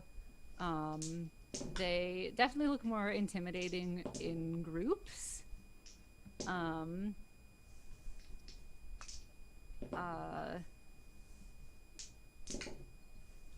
But you're sussing them up. You're fairly sure that you could take them. You might sustain some losses doing so. And there's like a guy giving them orders or something. Yeah, the burgomaster is definitely the one giving the orders. We're gonna die if they step forward on us, just so you know. They what? If those guards try to fight us, I'm killing the burgomaster.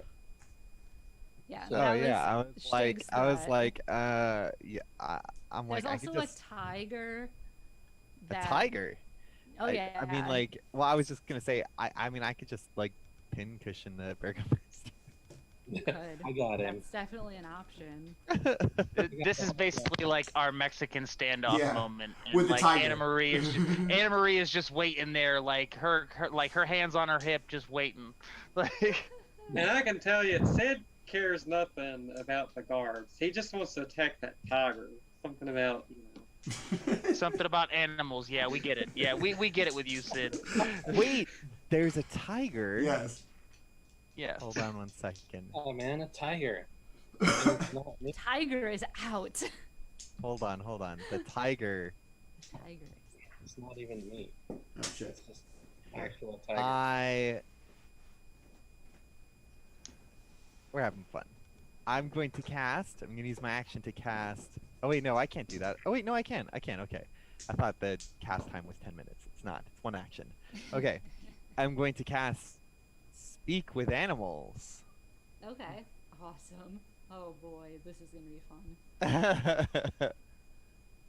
And like, is this like what kind of, like, is this a Siberian tiger? Is this like an African It's tiger? Is this some kind of literally dire just a tiger? big orange tiger. Big orange tiger. Big orange tiger. You know, you just like your if you didn't know run of the what mill. a Siberian tiger was, Just like it's a tiger. It's a Yeah. tiger. Okay. big tiger. It's big. It's big. Well, no, it's more just like it's big. Just a tiger. Large beast, unaligned tiger. Okay. I'm gonna be like, okay. So, you gain the ability to comprehend and verbally communicate with beasts for 10 minutes. the knowledge and awareness of many beasts is limited by their intelligence, but at minimum, beasts can give you information about locations and monsters, including whether they can perceive, including whatever they can perceive or have perceived within the past day. You might be able to persuade a beast to perform a small favor for you at GM's discretion. So, Eat the burger master. no, I'm just gonna be like, I guess it's just gonna. I don't know. I've always wondered, like, does it sound like I'm like rah rah rah? That is up to you. Well, okay. I'm Do gonna. you ever see the show Beastmaster? Beastmaster, no. It was back in the day. Kevin Sorbo, pretty sure. And did he talk to the animals like that? No, it was more like an eye contact thing. He like looked into their eyes and like they understood him. Like Aquaman. Yeah, Okay, kinda. I'm gonna talk to the tiger. I'm gonna be like, hey,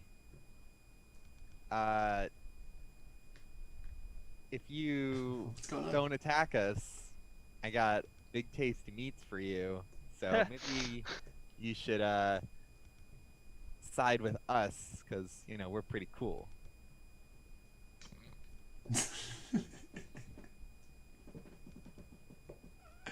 I'm looking for my master. You're looking for your master. Yes. Who's that?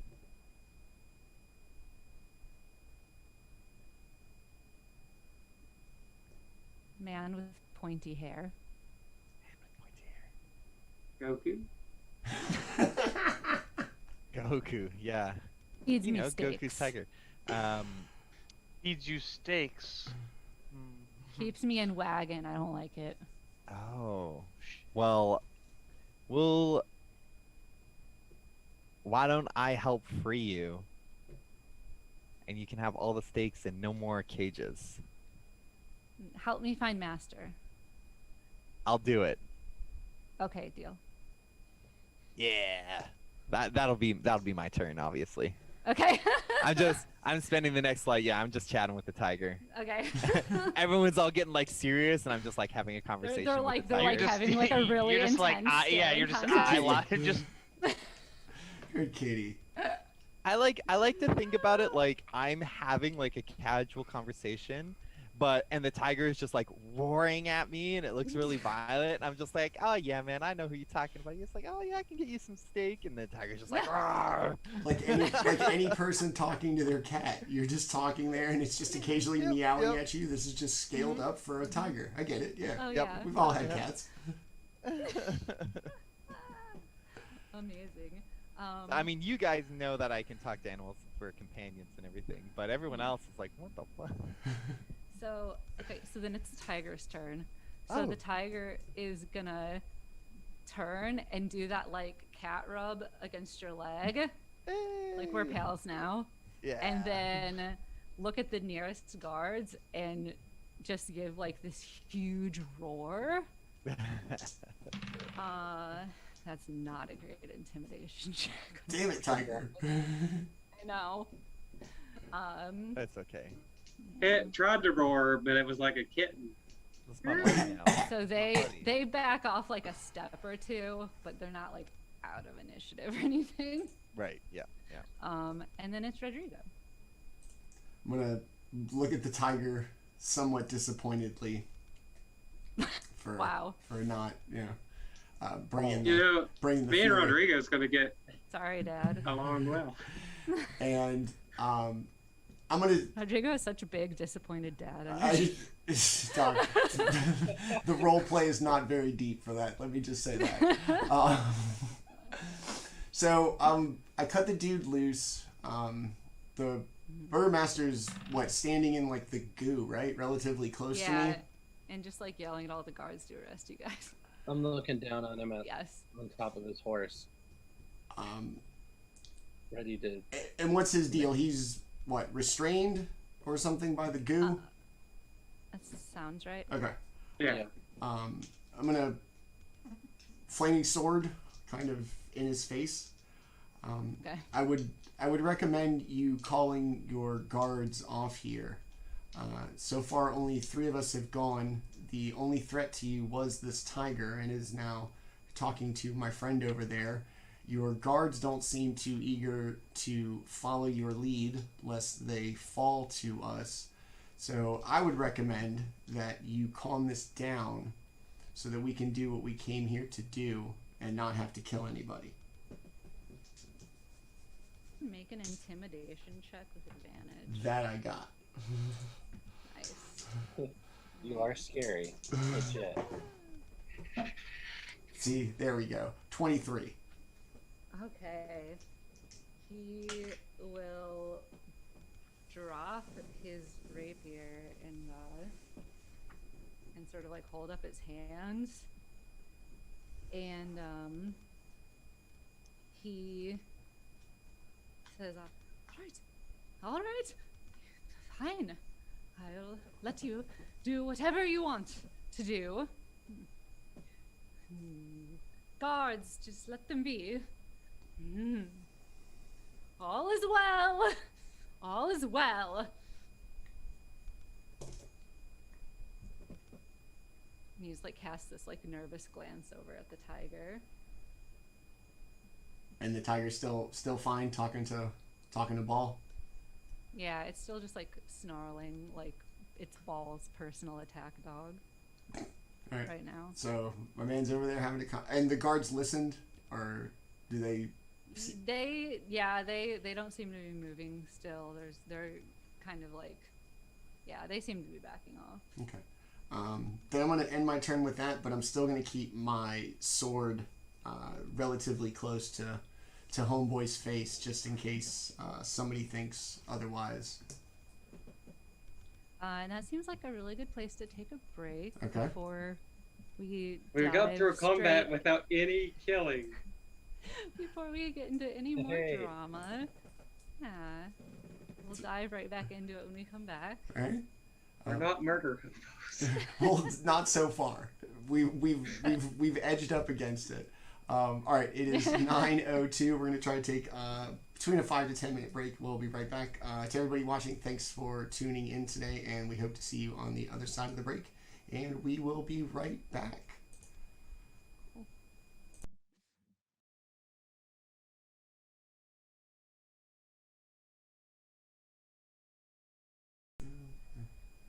I was telling my wife about how I attacked yet another. All right, we are back from assaulting animals and taking our little break.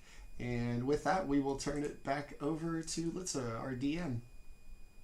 All right.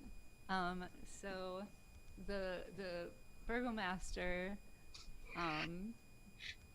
being a total wuss and being confronted by a very scary large paladin with a flaming sword, a tiger, and a whole bunch of scary adventurers, has apparently relinquished control of Vilaki to you guys. He's, even with his 24 guards, apparently does not think that he can take you on, or doesn't want to.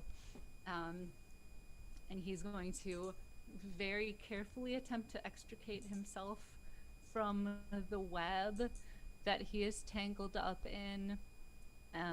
He doesn't want to be here anymore. That's the long and short of it. Unfortunately, he's not very strong. So,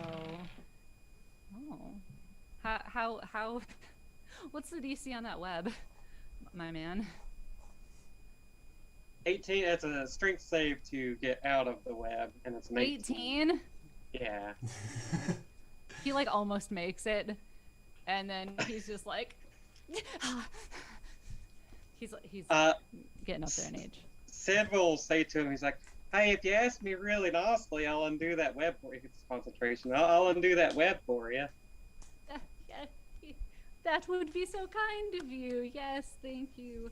That's kind adventurer, sir. I want to hear you ask really nicely, though. You have to make me believe that you're not going to hurt us as soon as we free you. Oh no, I wouldn't dream of it. Please undo this web. Sid will look over to the group like, should I let this guy out before we run? I don't think he's a threat. Then we'll, we'll just take it, dissolve it, and like throw it over off the web. Well, I hope you all enjoyed the festival. Let's do it again someday. And he'll just like sort of Yeah, it was pretty rude of you. gesticulate. It's pretty rude of you after we set your person on fire to attack us after we No, set it's your lovely. Thank person you. on fire. That's very nice. How's that? And he's like, How's the fire going? Is it impressive or? it's actually getting a lot better. Okay. The rain's starting to abate, and yeah, it's starting to blaze. You feel like it's probably now at its zenith, and it's gonna start going out soon as like there's nothing left as it burns away. It probably wouldn't have been that great, you know, even under the best of circumstances. But he's like backing up, and you notice like subtle hand movements, like he's motioning some guards to come with him. He's obviously more scared of you than you are of him. And he like sort of leaves his horse. He doesn't care, and he just like backs down the road and kind of out of sight. As he leaves, Sid will just be like, "Back where I come from, hosts have something called manners." Yes, Yes, welcome. that's right. We barge into towns and order people around. That's real mannerful. Hey, Anna, we tried to help them out. We set the thing on fire. We just didn't want them to kill a person for, smiling. That's basically what he did. I'll But yet turn you'll to kill a my new horse. tiger friend, and I'll be like, "Hey, bud." Ted just doesn't respond. He Your puts a owner. finger up like he wants to say something, but can't come up with anything to say. What was that, Baul? Sorry. I was saying, I'm gonna turn to my new tiger buddy, and I'm gonna be like, "Which direction to your owner, or your master?" You don't know. He was asking you to help us or to help him. That was the thing. He's He was got like, good "Help me." notes. Well, I mean, yeah, but maybe he has a clue to point me in the right direction to start off. You know? Jeez. Yeah, the tiger is gonna look around and start going in one direction, and then just make like a really big circle around you. Well, all right.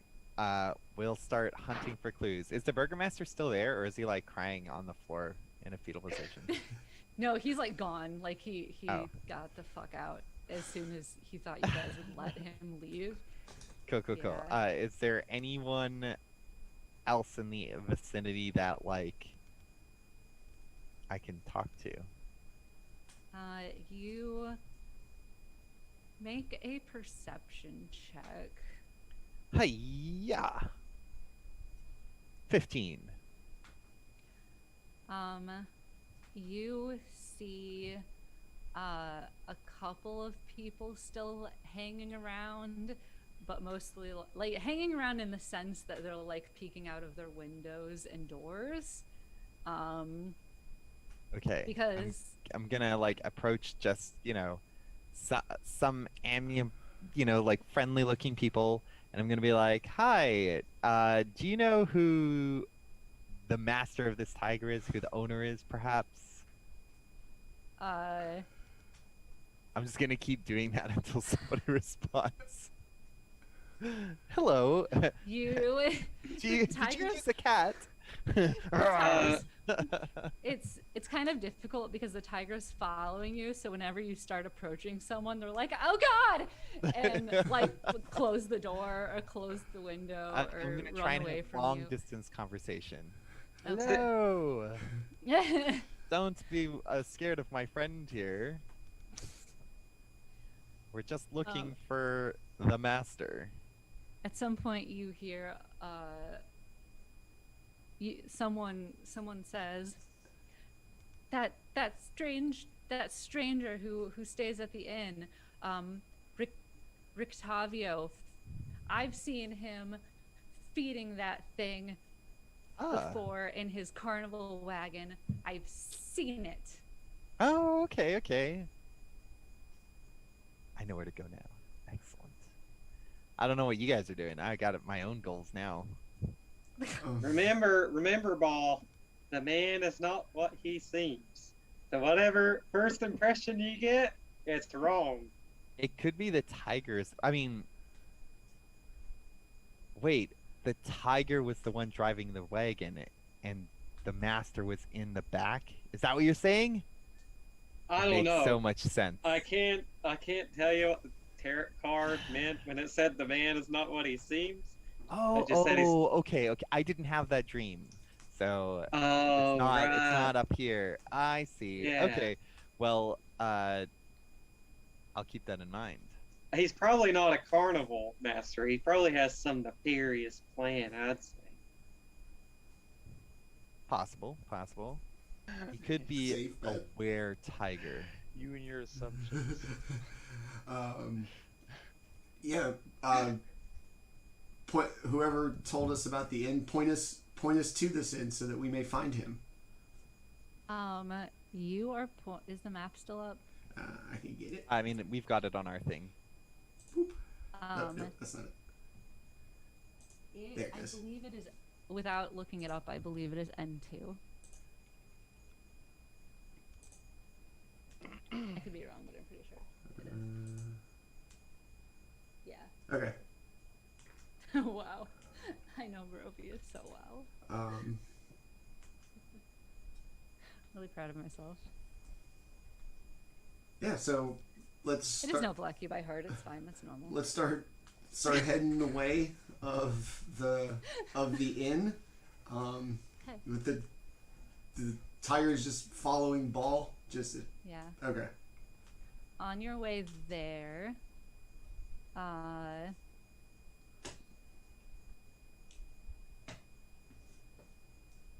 Baul, make me a religion check.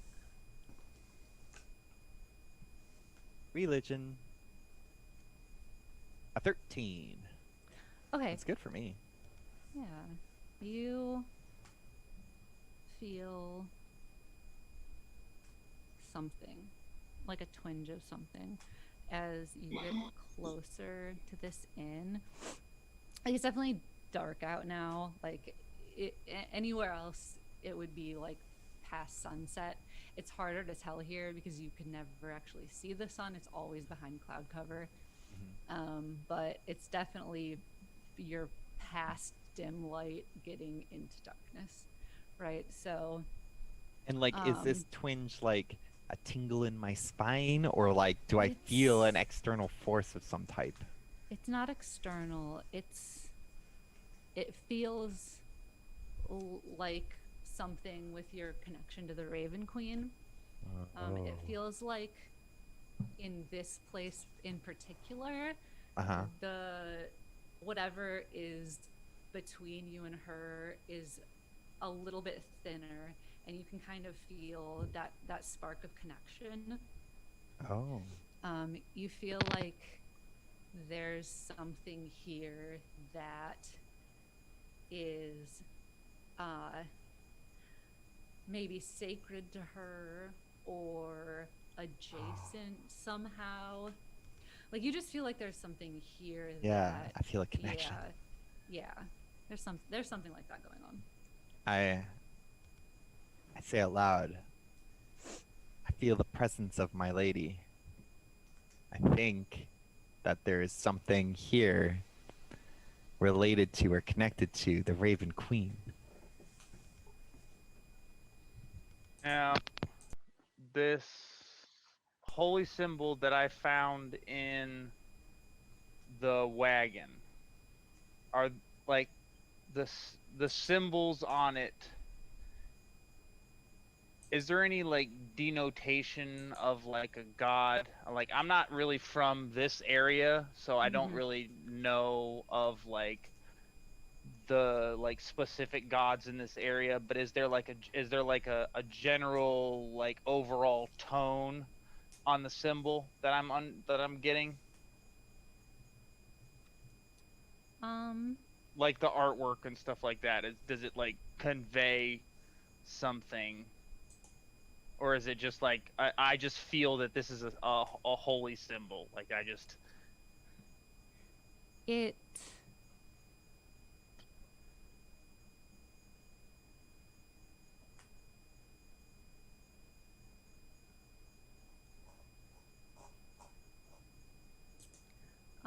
go ahead and make a Arcana or a religion check. well, I want to like because if it's written on like on the symbol and like if there's any sort Yeah. of like writing on the symbol or anything like that, I can do something about it. I can cast It's a spell not- and it'll. Yeah, it's not writing.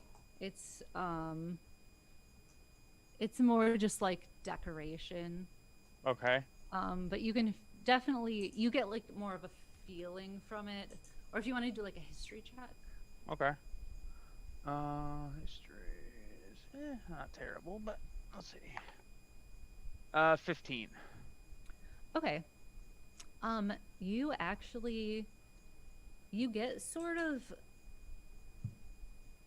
a feeling of something like you've seen something like this before. Like not here in Barovia. Like this feels older to you. Like this is something really old that just somehow ended up here also. Like this predates this country. Okay. And from what like you can remember about what you've read, just sort of like stories and legends in passing, it was something that was owned by a religious figure, and it was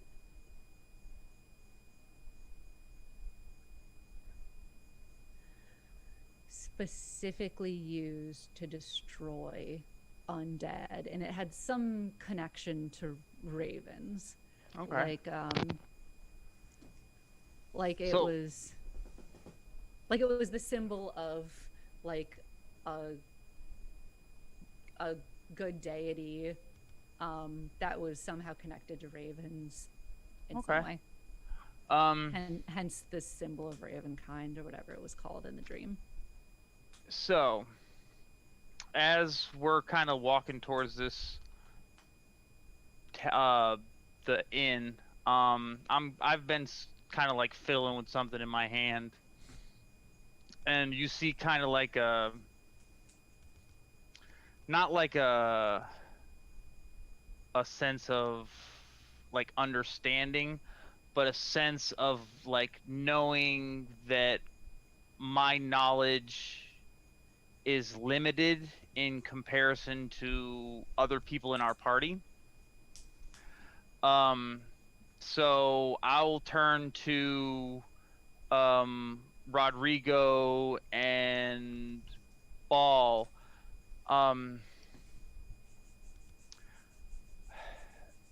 Have either of you two studied religion in your time?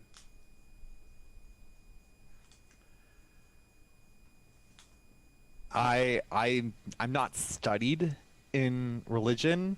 I'm just I have a deep connection with the Raven Queen. You are a devout.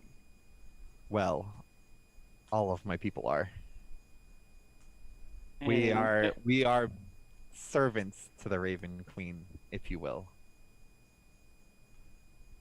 I had the choice between nature and religion as my minor when I was in college, so I went with nature. So I'm familiar with religion, but it's all kind of biased and based on the perspective of the Raven Queen. I have seen things that make me believe that gods are not the only things that are truly all-powerful in this world. He says cryptically. I have seen many things, and in this world, the things that I have seen would dumbfound the average mind. So I understand your need for secrecy, and I'll turn to Baul and I'll say, you were a follower of the of of a queen of sorts. I am to understand, yes. Yeah, I'm a follower of the Raven Queen. I believe this belongs to your people, and I'll kind of like, just kind of like from below, like because I'm still wearing like a rain poncho, so like when we get like when as soon as the rain started, like my clothes like instantly went to like a just a big leather rain poncho that just completely covered my body. So like you'll just kind of like see the poncho come out and like just a hand come out and the symbols in it, and I'll hand it to you. Seeing the ruby in mid hand. Ruby. Yeah, I'm not gonna let you snatch it. Is it this picture? I Is it this picture of the like star thing Yes. with the red thing? got a 24 sleight of hand. Is that a symbol of the Raven Queen? You do not recognize the symbol, no. I'll take it and I'll look at it and I'll say, this is unfamiliar to me. I'll look up online real quick.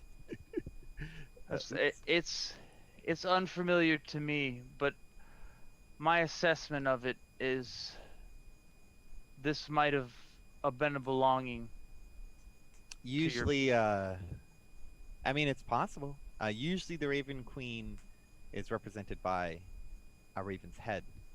So a lot of symbols and holy symbols of that are usually... Yeah, but so I know you weren't in on the tarot card readings, but when we got the tarot card readings, it did say, it showed a picture of a raven on the card itself. And wait, no, it didn't. I was reading the wrong card. That's for the enemy is a creature of darkness card. Never mind. We don't have a hint. Sorry. I just know that I can't do anything with it.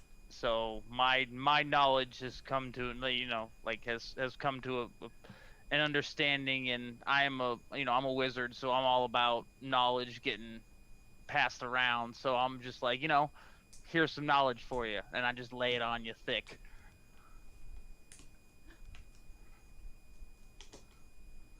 Okay. Yeah, I don't know. The symbol's not familiar to me, but I'll hold on to it. If you think it's connected, I mean, I'm not opposed. I'm not a cleric. I'm not like super studied in. I just follow the tenets, so I wouldn't know. From inside my vest, I pull out the silver holy symbol that I found.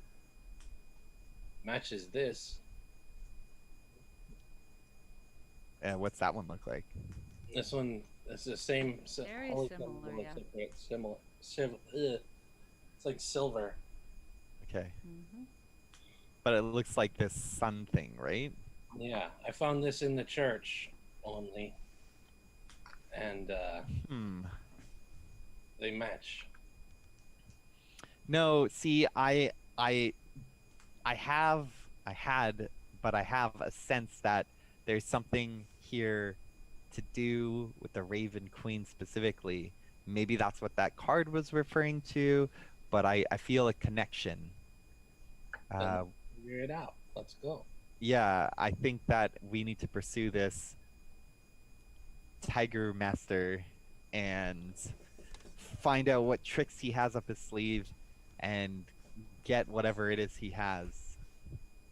So as you walk down the road and you approach this two-story building, you can see that the top part is the second story is bigger than the first story, so like there's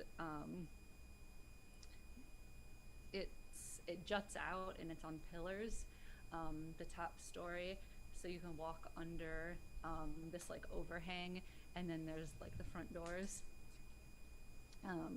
like a little porch, like a couple of steps up to the doors, and it has a stone foundation and like sort of a sagging tile roof, and up on the roof, if anyone who has dark vision can see, several ravens are perched up looking down at you. Ravens. And a painted wooden sign is hanging above the main entrance with a blue waterfall on it. Delicious. I love ravens. I'm gonna. I mean, I guess 10 minutes has gone by, right? Since I cast Speak with Animals. Probably, yeah. Yeah. It doesn't seem to be changing in temperament toward you. Right. Yeah, like just we can't established. communicate with it We anymore, still. Yeah. But if I want to yeah, you just can't. more directly get my point across, I can cast it again. The ravens. Without casting Speak for Animals, I'm just gonna call out to them. Ah! Ah! No. I see it. I see it as a sign. So I'm gonna be like.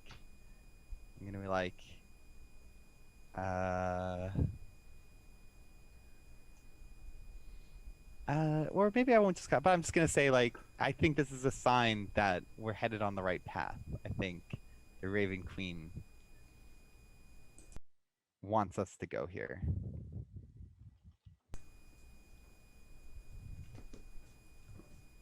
Go inside. Yep. Oh. I'll wait outside with the tiger for the moment. Okay. And I won't bring the tiger into the pub. All right. Pub crawl. Woo! Ah! Somebody buy this tiger a shot. Do you want him to come inside? I can make it happen. I mean, if you want. Like, What are you gonna do to the tiger? Don't worry about what I'm gonna do to the tiger. Oh, no, now I'm really worried. You just say the word. Do you want the tiger to come inside? For now, I think I'll stay outside and you guys can establish what's happening. And then if we need to come inside, we can come inside. All Yep. right. Well, you just let me know if you want the tiger to come inside. Okay. We'll hang outside for the moment. Shtigg's gonna go up to the door and open it, poke his head in there. It looks very warm and inviting in there. There's like this warm, buttery light.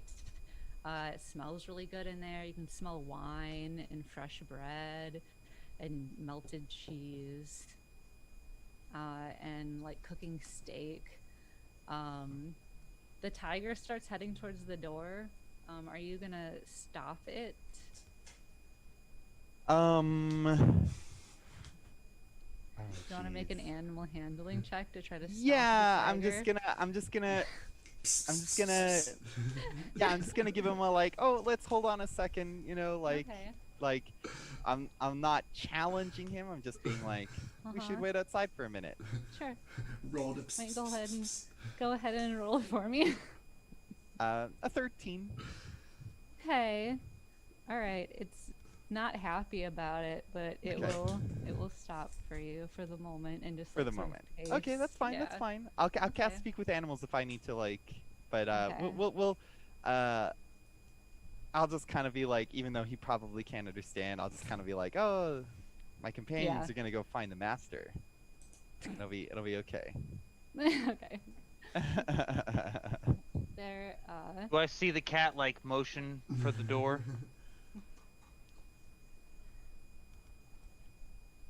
So You like, probably smell that steak. okay. So like, well, I mean, I'm just like, so I see like I'm hanging out close by the.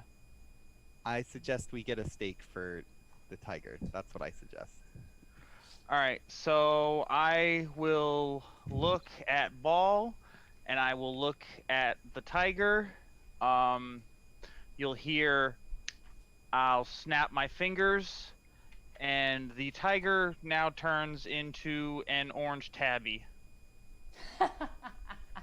Unless it doesn't want to, which then it needs to make a wisdom save. But The tiger. I don't think the tiger really understands wanting to or not wanting to. okay, cool. Then he is now an orange tabby. So if Baul would like to let the cat jump up on his shoulder, then you now have a cat for an hour.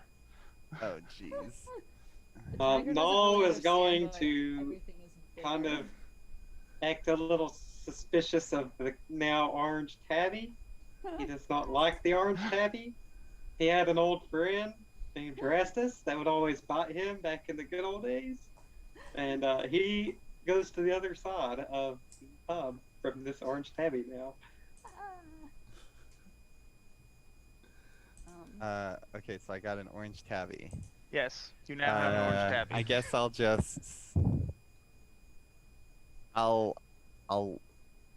be like up. Just kind of like be like.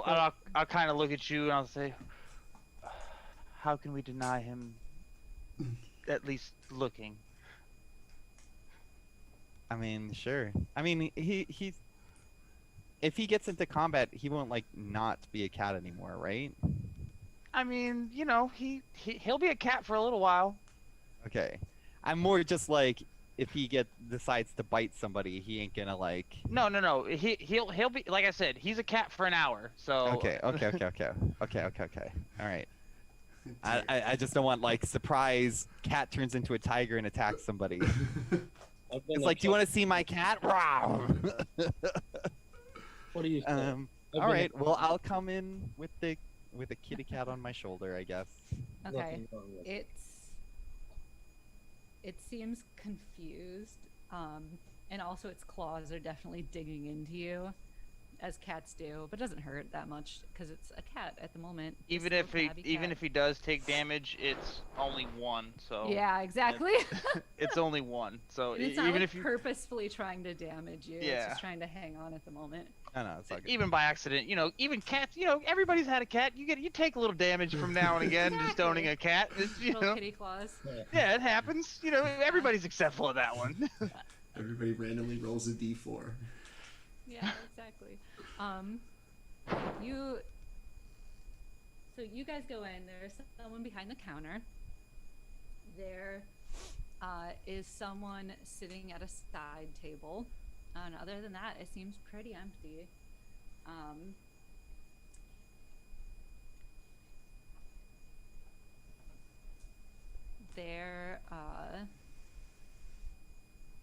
The cat looks around and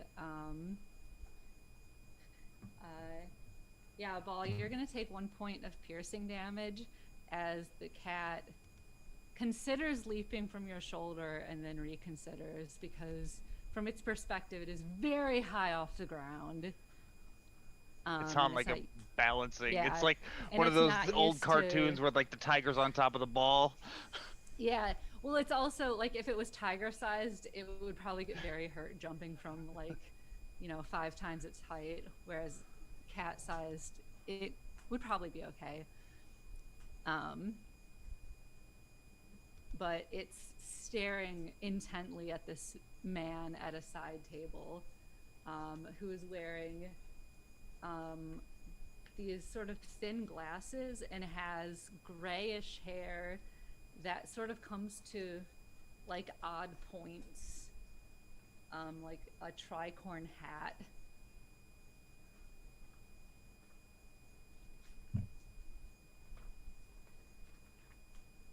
Can't find a picture of him, but that's Does the cat do like the kind of puts its butt up in the air and start wiggling like it's about to jump?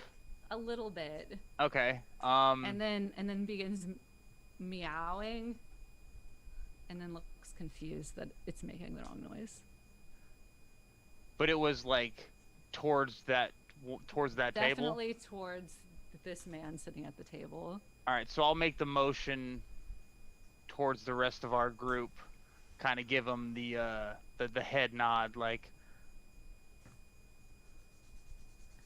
This guy thinks it's funny to put cats in a cage, huh? Oh no. Jesus. Just realizing that there's an actual cat person, I'll just kind of like,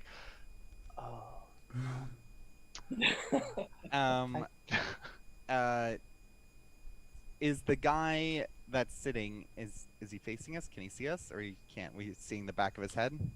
He's like, his side is to you. He looks pretty deep in thought. He's like scribbling in a journal. And he has a drink next to him that looks maybe halfway gone. Is he armed? That's a good question. to the teeth. 16 swords. He Doesn't appear to have any A bandolero of daggers.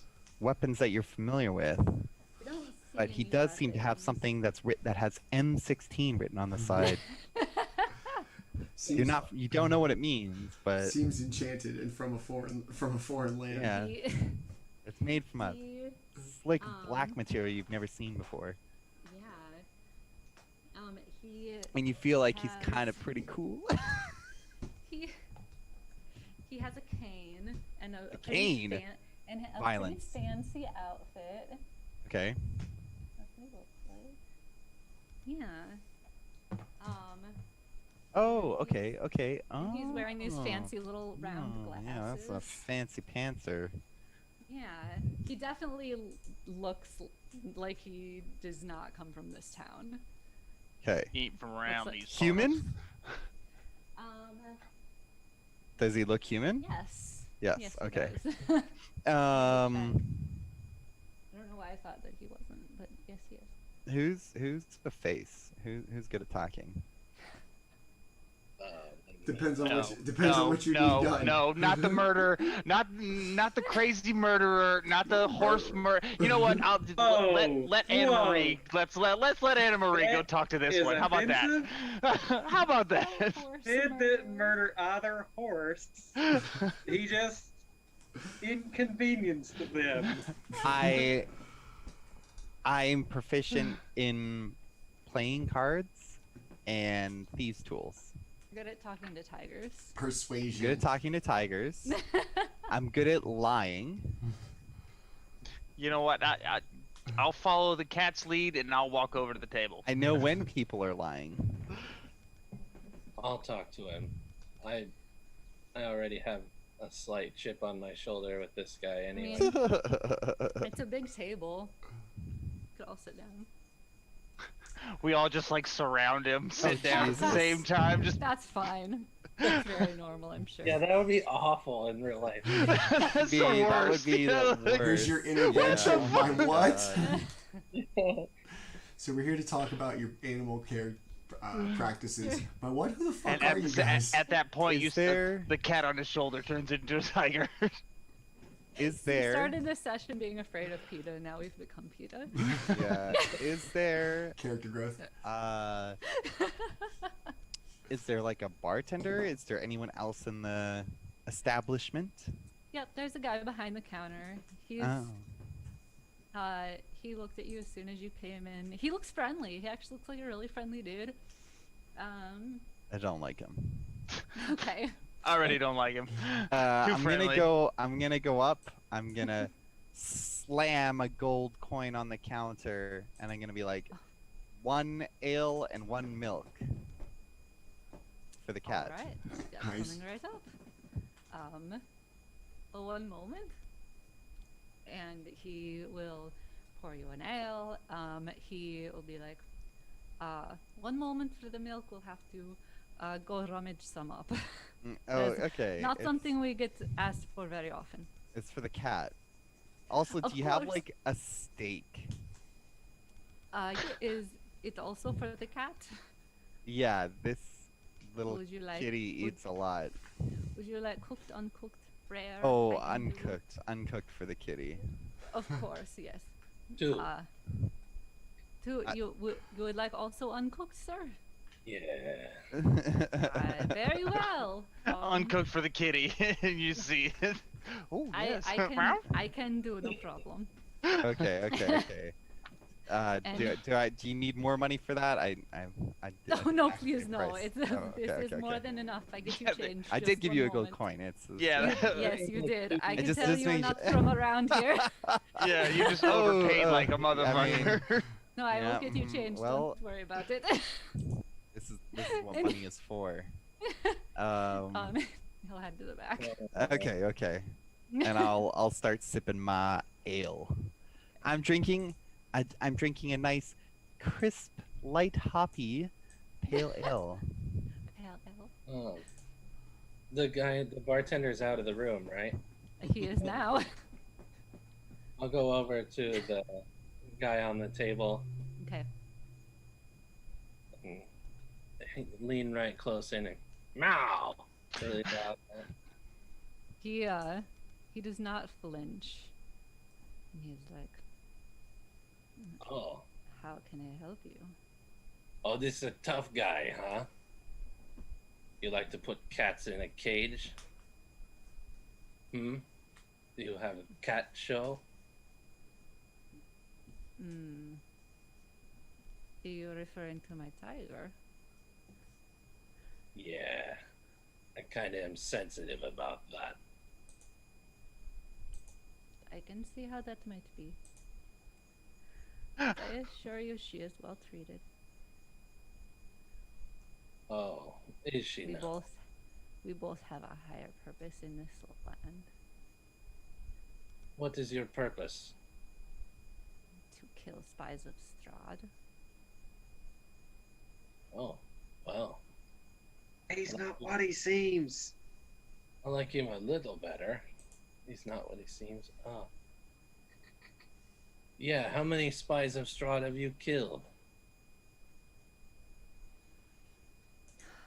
Not many since coming here. I was attempting to lie low. Well, that's not how you do it. You must be proactive. I must proactively lie low. No, you must proactively cut throats. Yes, well, I assume since you are in town, my lying low days are over. Am I right? Basically. As I suspected. And he will cap his pen and set it down next to his journal. I'll lean over and try to read what he's got in the journal a little bit. Subtly.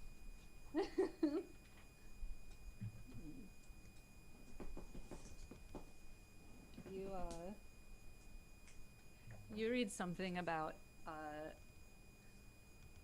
a conversation with Drusilla before he pointedly closes the journal.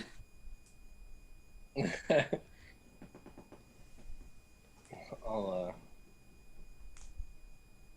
look over and, hey, Roderigo, why don't you talk to this guy? You're so charismatic. So I kind of walk over. Light the sword. We're inside. This is definitely how you get thrown out of bars. I don't care where you are. Just gonna kind of sit down next to him. My friend here, as you can tell, is a little sensitive to the treatment of his kin, and we would have you know that your tiger sought us out looking for you, and we've done so because we believe in doing right, and we don't want anything bad to happen to this fine creature. And we've been warned not to trust you. So imagine the position we find ourselves in. And who warned you of this? It makes no difference, really. other than to say that most of the other things we've been told have so far come to pass, that I don't know that you would be the first lie that we would have heard about this land. Fair enough.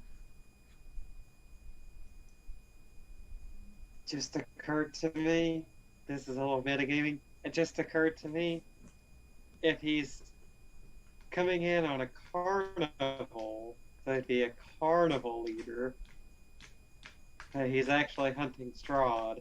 It's not what he And seems. Boss. Yeah. Yeah. Yeah. So way to go there. You finally put it together. look, okay. You cracked the code, bro. I thought that he was gonna He's a be bad in- guy. Yeah, exactly. Yeah, and I'm next to him with my short sword drawn. He just can't see that it's drawn. Because I'm sneaky. I was thinking, I was like, I don't know, where we go? Okay, we'll keep going. Sorry. Is the cat, like, if Baul, are you like sitting at the table with us, or are you still at the bar like waiting on food and stuff? I think he's still waiting on the milk. You muted, buddy. Should have got 2. I'm waiting for some steak. Okay. Yeah, when you I'm say just that passively observing what's going on. when you say you found the tiger, he's gonna kind of look over at Baul and the cat and kind of like, I assume the cat is just staring at. yeah, him. basically.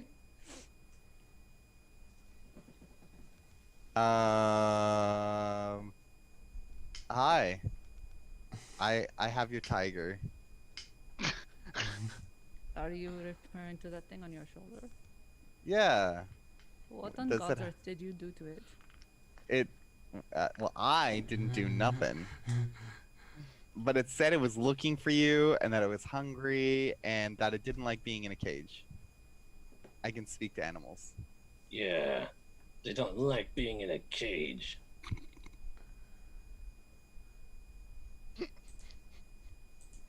What? Why do you have a tiger?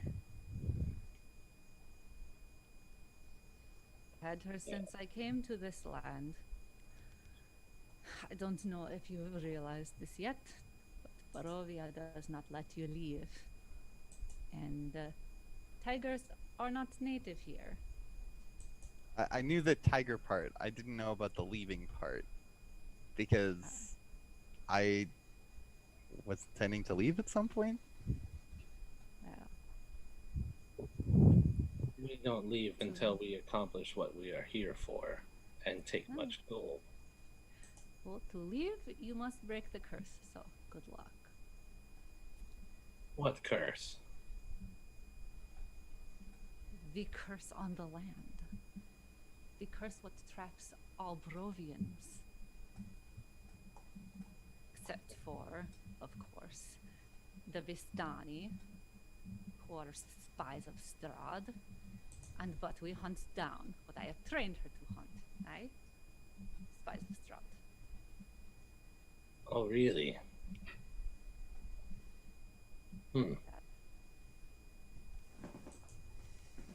Like, playing with my whiskers, like, doubting this guy. Everything he says is just escalating me further. Basically. What are we doing? I'm gonna say, do you wish to have your cats back? I'm gonna try and pickpocket him while somebody else is talking to him. Okay. Make a sleight of hand, yeah. Yeah. I'm at 28.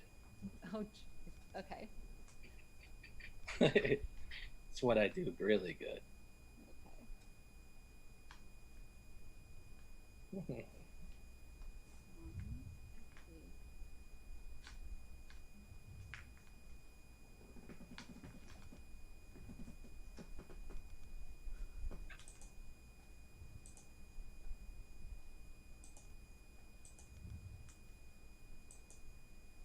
You guys got to keep talking to him while I'm pickpocketing him. Even though you can't see I'm doing it either. Probably just assume that if I sit next I to don't know. Are we gonna kill this guy? What's happening? to the pocket, Does anyone have Dispel Magic? Is he got an illusion on?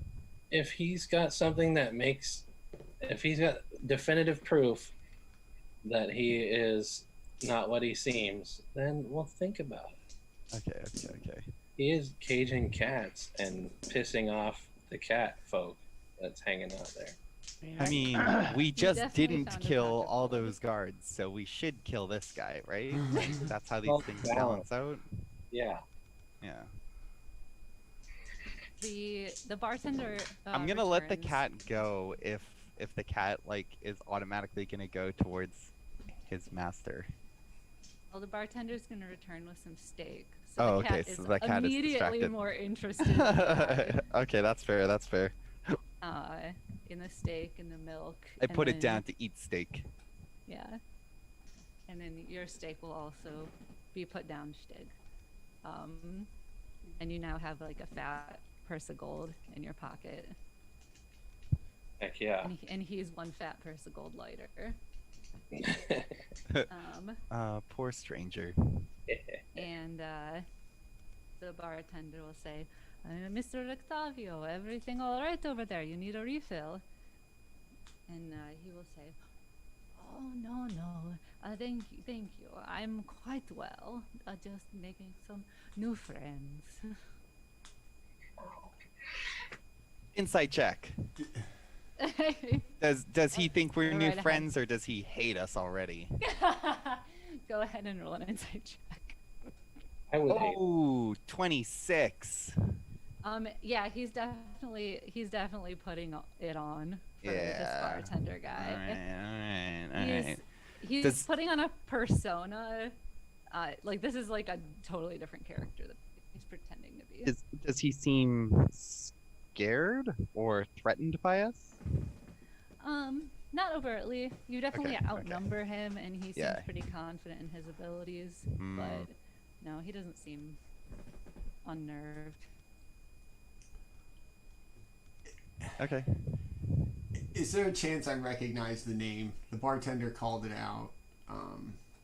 Go ahead and make a history check.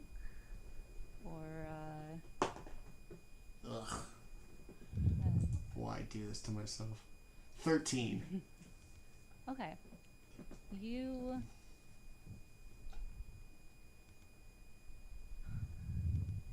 How long has it been? Couple of, maybe less than a year. Okay. You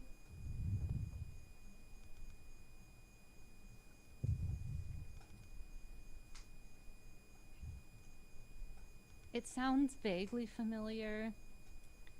You're not really getting much from the name itself, but you're getting something else. You get the feeling that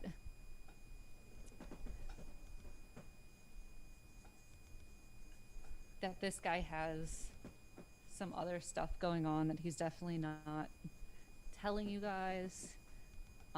And you're also getting that weird feeling from earlier when they were when everyone was talking about the Wizard's Tower. You're kind of getting that feeling like when you catch a certain smell or a certain sound and your brain is like trying to remember something but it can't. You're getting that feeling and it's really frustrating, and you're getting deja vu. it's kind of like that, like you're trying to remember something but it's not quite coming to you. You feel like you should be remembering something but you can't. I'm gonna just lean in to him. Why are you really here? It's not for the tiger.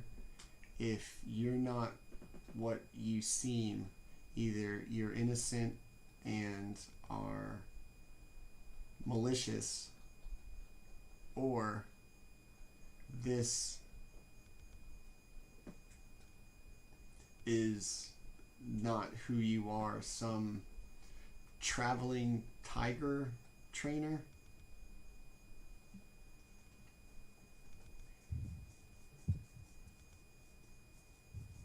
And he's just like,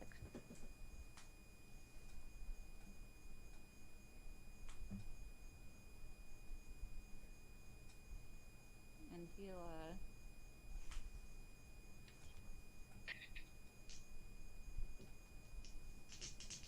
bartender, and he'll say, hey Erwin, tell these fine people who I am. And Erwin, he looks over from where he's been like wiping down the counter, and he's like, and he was like, oh, you're a good ringmaster, eh? Oh, pretty poor one at that. I don't know why you thought that you would find any talent here in this poor town. Like, he's been here for a month now trying to drum up talent for his circus. So far, no bites, eh?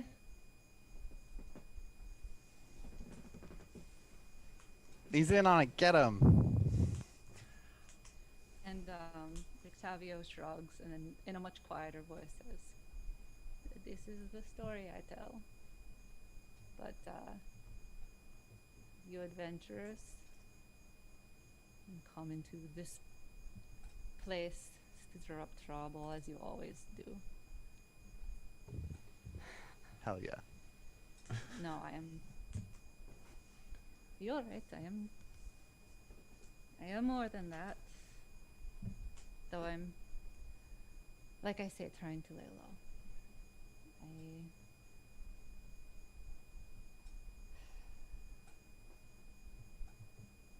I was on a mission of revenge after my son died.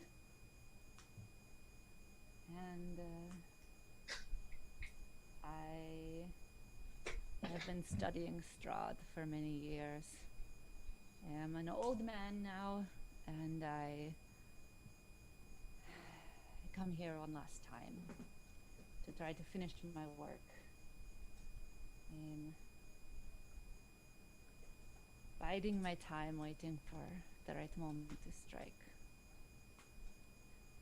And perhaps now, with all of you, the right moment has come.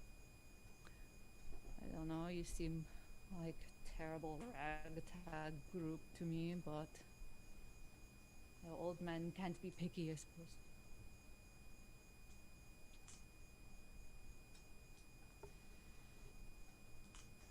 You call me ragtag. Yeah, you are a cat. You are a walking, talking cat. I mean, I guess that's true. Is that? I mean, it's alright. I mean, I can't argue that. All right. All right. Yeah, you got me. I just don't like your tone. That's all. It's about you and your tone.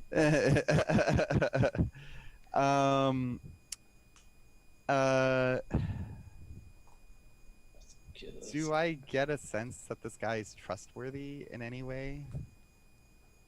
I'll make an insight check. That's a menacing Not laugh. as good. 13.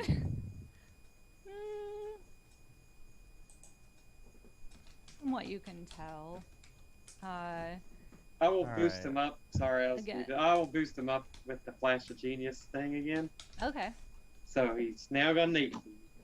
18. All right, with an 18, you feel like he's definitely not telling you everything again. He's not going into details. But from what you can tell, he's being pretty forthright, and also based on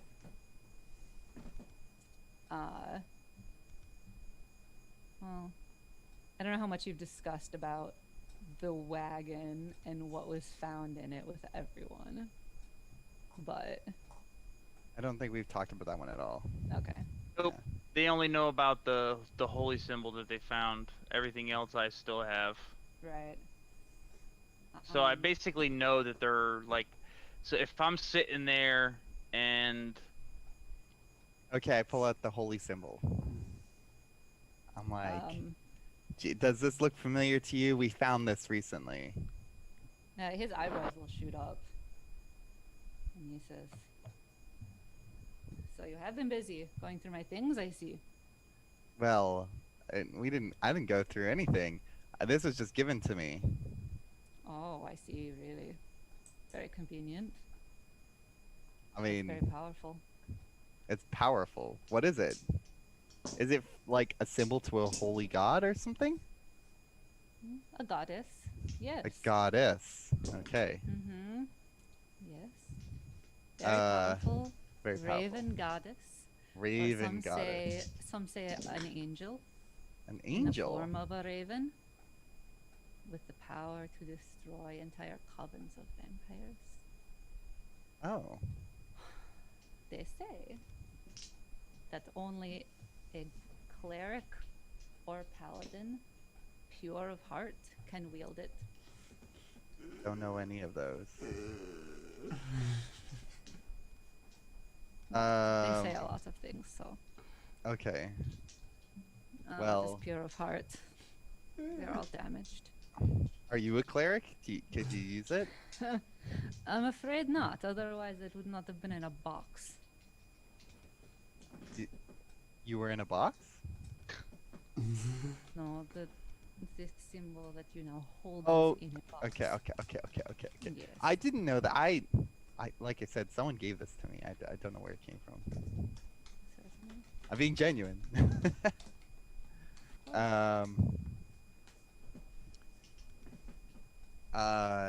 Well, okay. We're here because we were misled here. We thought we were doing something else and we were gonna get big money and kill the undead. And then that didn't really happen. And we didn't get the big money. And now we're here to kill Strahd. He is a master of manipulation. He enjoys bringing people into his land, manipulating them. Interesting. Yes. I don't Well, he know. seems to be like a pretty bad guy. He seems to be harassing people and doing bad things, and I'm pretty sure he's a vampire. That would be correct. Yeah, so This place has been safe from him for some time. The people believe they are safe. The burgomaster makes them feel safe. They are far from his castle, so they feel as though he cannot touch them here, which is foolish, but gives them some measure of comfort.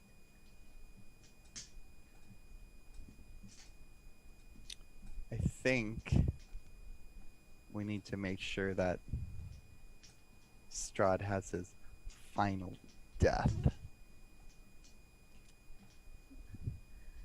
I approve of that.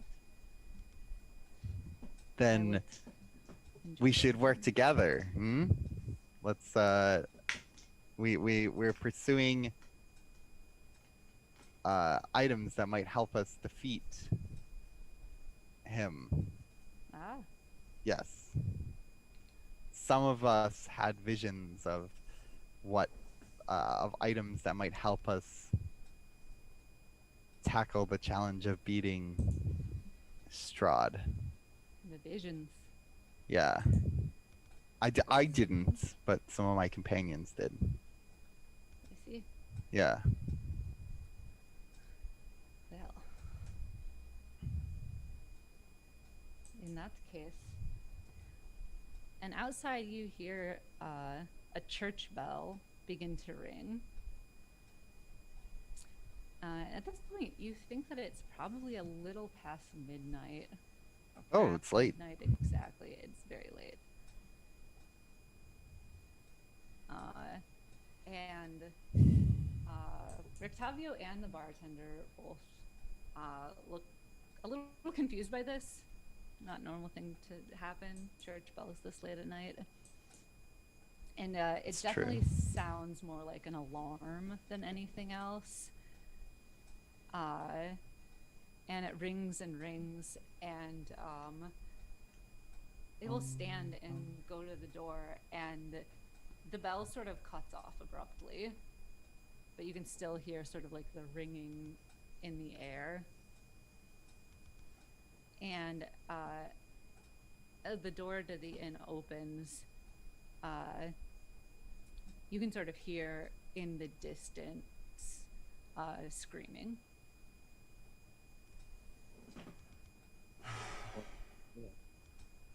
I'm gonna stand up, draw but not light my sword on fire.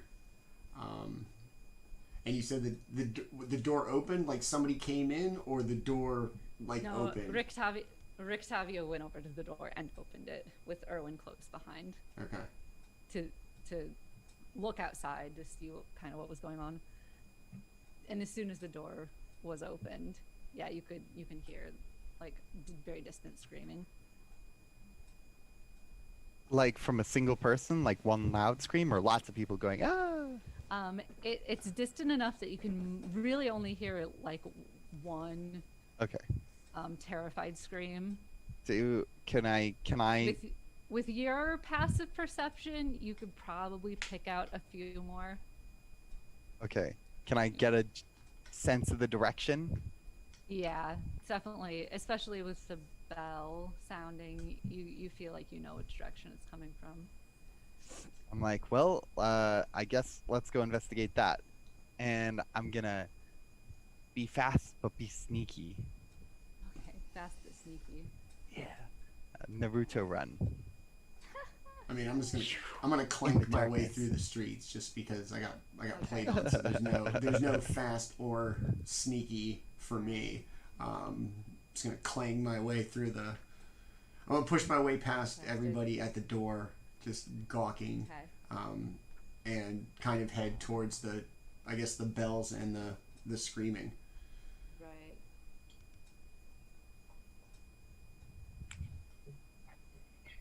Were there gawkers and onlookers? Just the two. Yeah. Okay. Tavio and Erwin. Yeah, Gotcha. the bartender will stay, but Rictavio will follow you, along with the tabby cat. And Rictavio will unsheath his cane sword, which He's is a a cane pimp. sword. Nobody has a cane without a sword in it. Like, even if you don't It's fight a things, you pimp. gotta have a sword inside your cane. It's like the Obviously, law. it's a cane sword. Yeah, My grandpa had one of those. that's what I'm saying. I thought my also. grandmother had one for the longest time. I was just waiting for her to cut somebody up. I'd be too tempted if I had one. Oh yeah. 'Cause So- my family is more for Eberron. It was a cane. My granddad had a cane gun, so I guess. God, amazing. Yeah, the single shot shotgun cane gun. Fantastic. Like the penguin. Yeah, basically. Yeah. So, go ahead and roll initiative. And we Sweet. can see like who gets there first and all that Bang. fun stuff. Anna's drinking in the bar. Oh my god. She's like finishing up. Like, Oh yeah. She's totally finishing her drink with a 6. Oh my god. oh, wow. You definitely had a lot left to finish too. With the 6. Oh no, I got 3 drinks. I'm killing all 3 of them. So Been a long walk. yeah, it's been a long day for Anna, and Wait, you know. whoa, what am I rolling? Initiative. Hiya. 15. 17. So I rolled a 1, so 3. Hey, I rolled a 1 too. Awesome.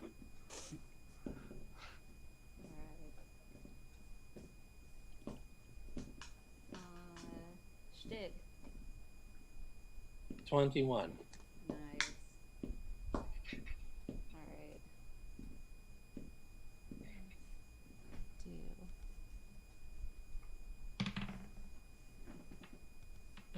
to be my lot in life to go first with this character.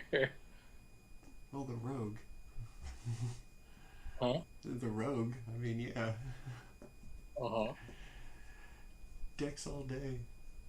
I got Not bad. a flat +0 to initiative, so I go where I roll. 17, ready to do this. Yeah.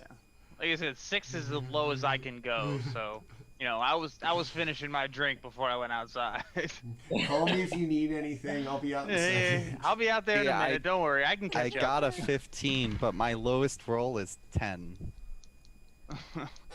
That's how bad my roll was.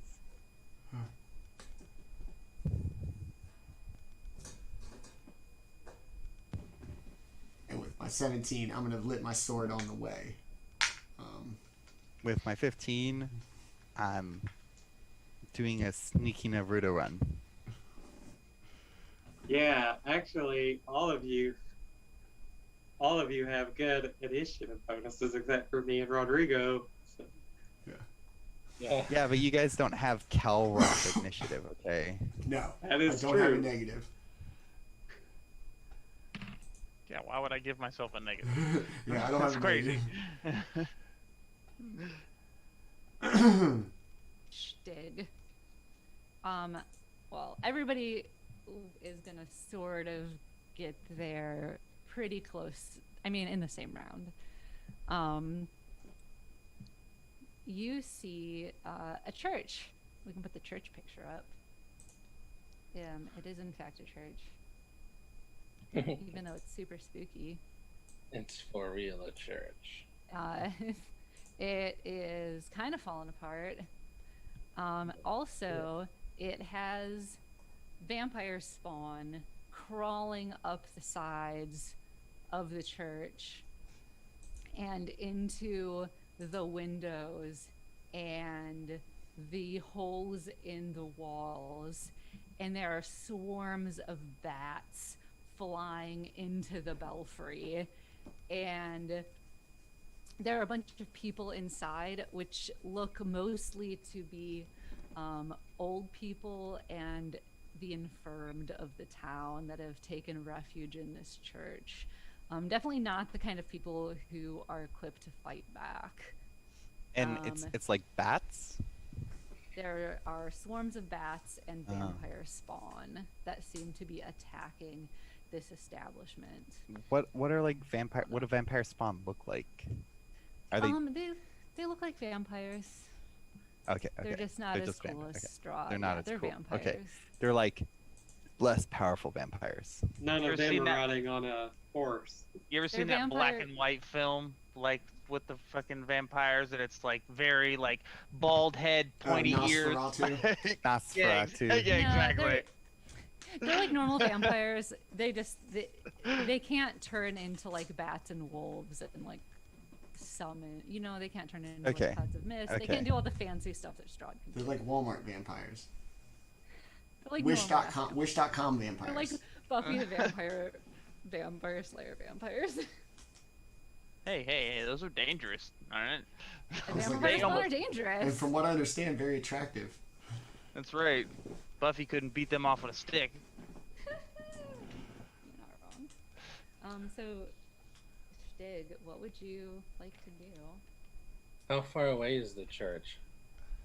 Yeah, well, at this point, you're all within 30 feet of the church as you see these vampire spawns swarming it. People are trying to run away, but they're being, dragged back or pounced upon.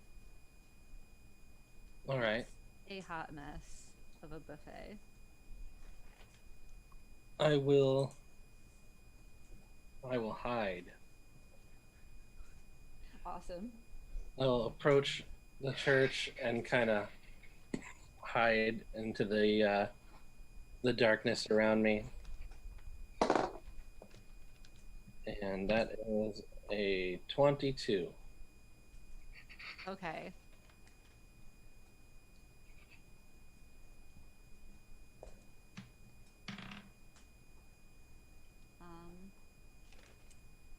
Okay.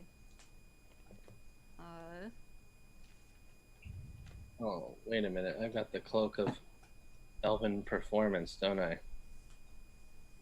does that do for me? Does the thing? You have advantage on Oh, stealth and or science-based stealth checks, and they have disadvantage to see you. So it's like super advantage. I'm gonna roll one more time and see what I came up with.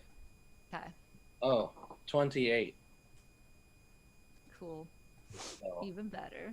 and they have a disadvantage when it comes to trying to see me. All right.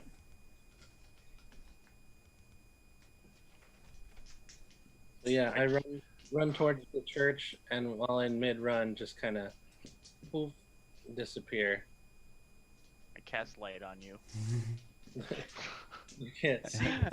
Rude. Rude. Take that.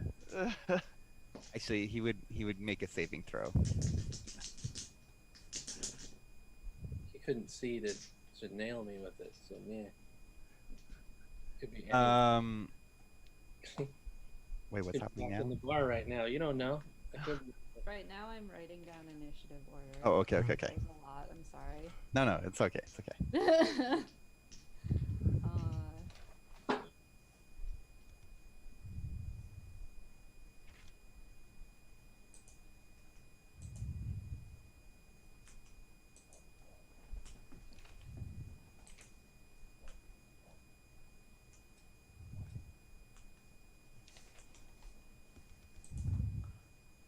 I love the word belfry. They're back Yeah. in the belfry. I really wanted Belfry. Great. I think I got everybody. The hell of an initiative. Okay, Rictavio is going to charge right in there and roll to attack with his sword cane one of the vampire spawn. And one swing misses, but the next one hits for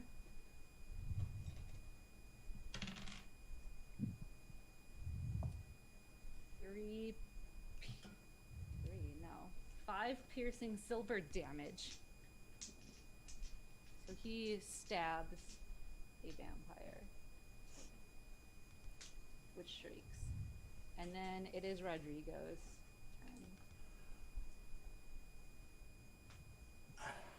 I'm gonna take my, I guess, what, full 30 feet to what, like the doors or the Yeah. the steps.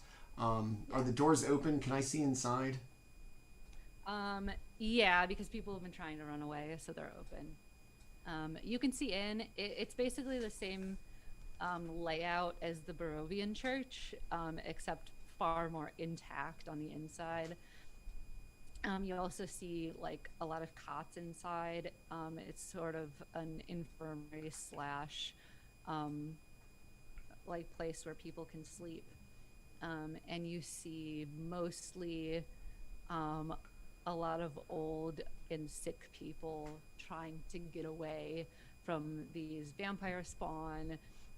There are a lot of bats either swarming people or just flying around causing chaos. And you see a priest and 2 younger boys who look like sort of altar boys attempting to fend off the vampires, and they're sort of situated at the front of the church.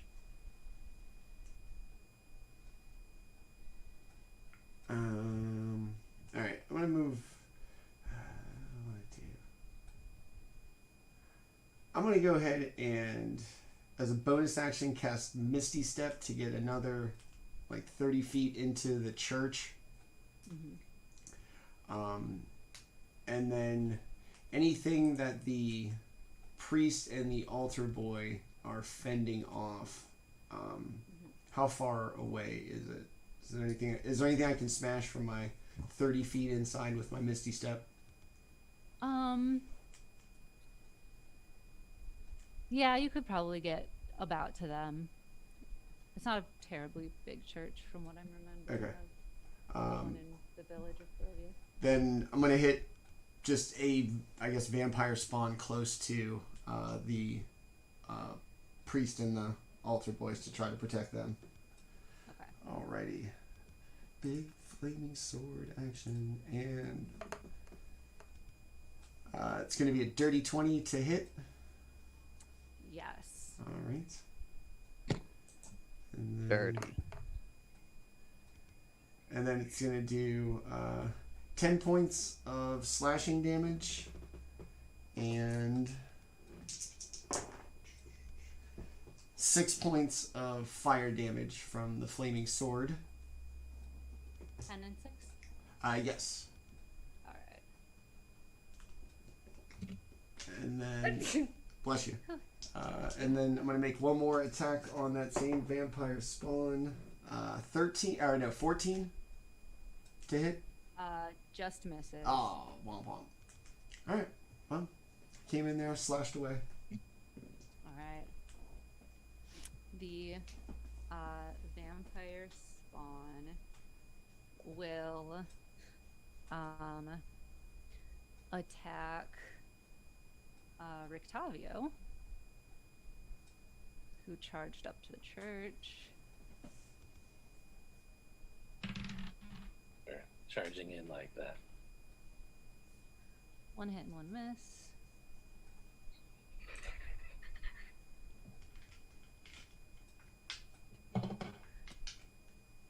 They're gonna attack some townspeople, and I'm sort of treating them as big groups.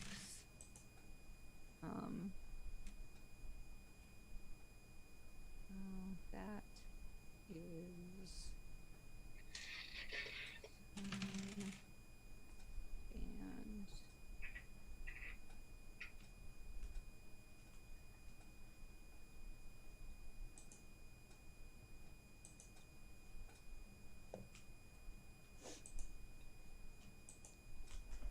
and and then it's the second group, or the third group, sorry.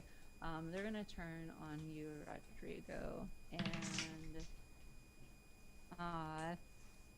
that is a 23 to hit Yes, it will. and a 16 to hit. 16, no. Okay. So you're gonna take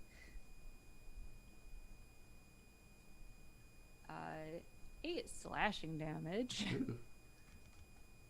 Some vampires.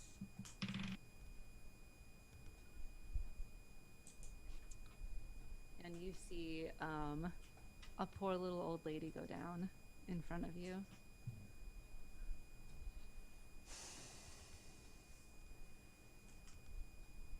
And the swarms of bats are gonna fly down and try to take a bite at you. And that's a 19 to hit. 19 does hit. Alright. And they will get you for another 4 piercing damage.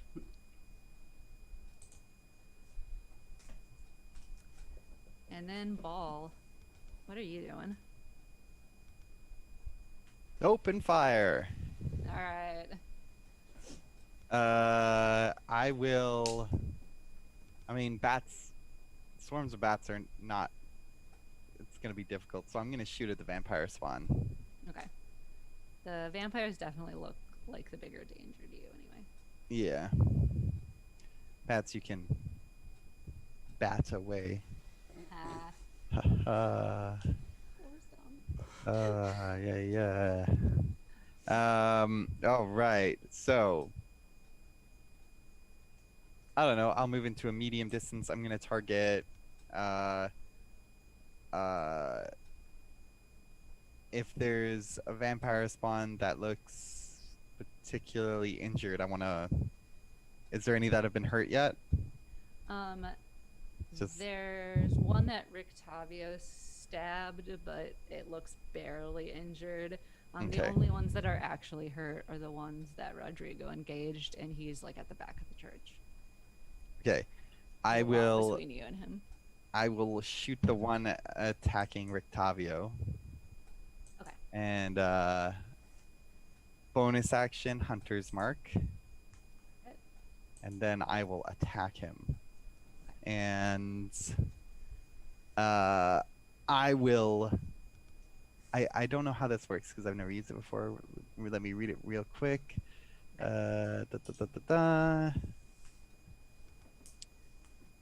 Okay. Attacking. Okay. I'm going to attack with my sharpshooter feet and go for a headshot. So I'm going to put a -5 on my attack roll. Okay. So, hiya! Oh, drats. That's not going to work. 11. That I does rolled not. really low. Okay. Then I will do my second attack. There we go. So that's 24.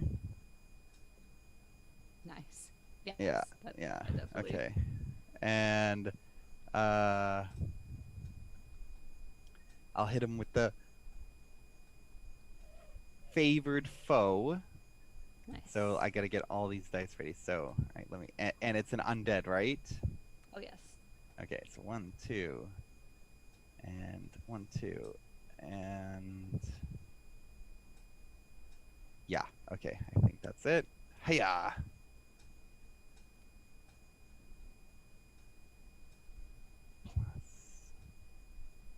So I did 17 points of damage. Nice. Oh wait. Oh, I used Go the ahead. sharpshooter feat. So plus 10? Is it plus 10 with the sharpshooter? Yes. Is it? I don't know. Yeah. Yes. So Nice. 27. Right? I said. Okay. Did I say? Yeah. 17, 27. Nice. All right. So because in treating these like swarms, basically your arrow goes through 2 of them and sticks into a third. Wow. And it's really badass. Yeah. Okay. I have one more shot. All right, Is- go for it. Is it still alive or? Well, or you it you just- killed 2, and Oh, okay. there's Oh, another okay, one okay. that I'm- looks I'm- really I'm- bad. Yeah. There's lots of them. I'm firing again. You're just fighting into like swarms of zombie spawn. Yeah. Because that's cooler than me having to roll for a million. Yeah. zombies or It just says vampires or before whatever. you make an attack, I just have to declare before. You can. Yeah, You can choose And your to do mark is minus still 5. on this swarm. Yeah, yeah. Okay, I'll do it That's again. fine. So this attack is with my Dread Ambusher, which I can only do on my first round of combat. Okay. So here we go. Another -5 on this one. Cool. That should be okay. 19 to hit. Oh yeah. Mm-hmm. Okay. Yep. Because they're dumb and they're all bunched up.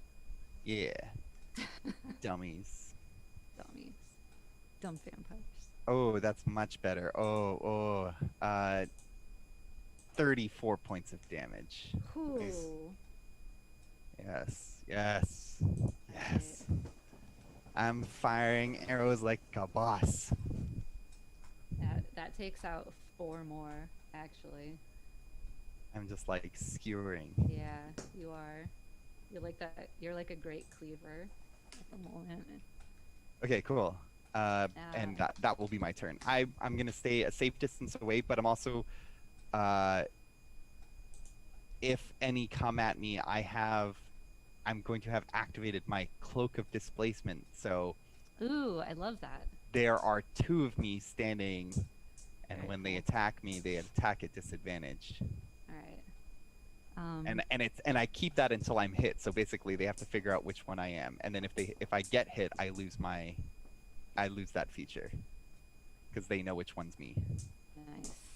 I have an important question. Uh-oh. Is the tiger still a cat? Yeah, I guess so. Has it been an hour? Yeah, has it been an hour?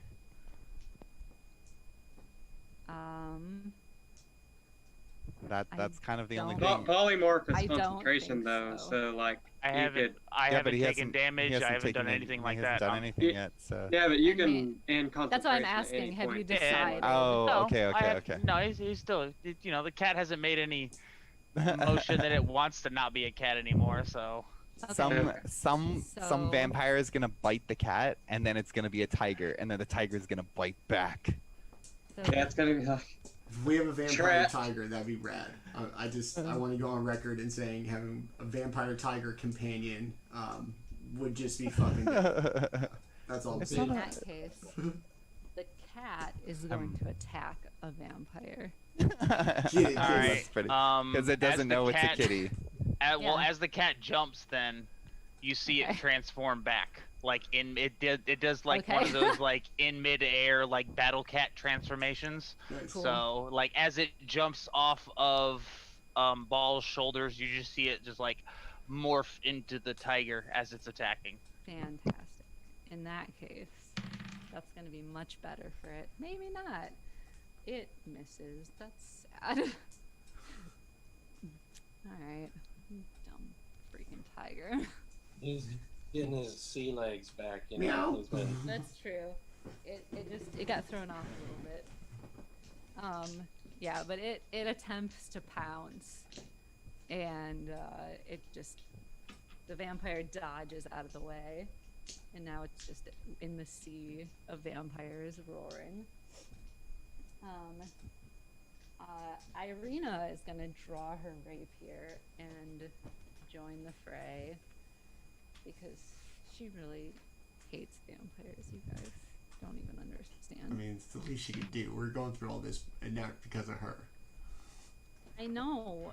She's also gonna miss. Okay. Anna Marie. It's all up to you. All right. So the old lady that went down in front of Roderigo Yeah. is so within 10 feet of that old lady. Is it just bad guys, or are there townsfolk / good people in that 10-foot radius? There's a lot going on. If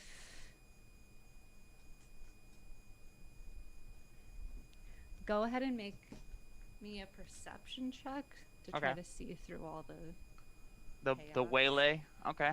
yeah. Yeah.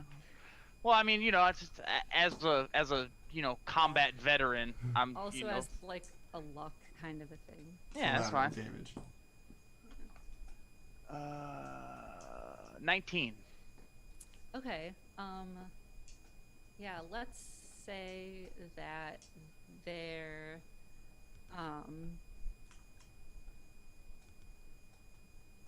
people have mostly scattered to the outside edges, and you think that you can position whatever you're going to do in such a way that it wouldn't hit anyone else. Okay, cool.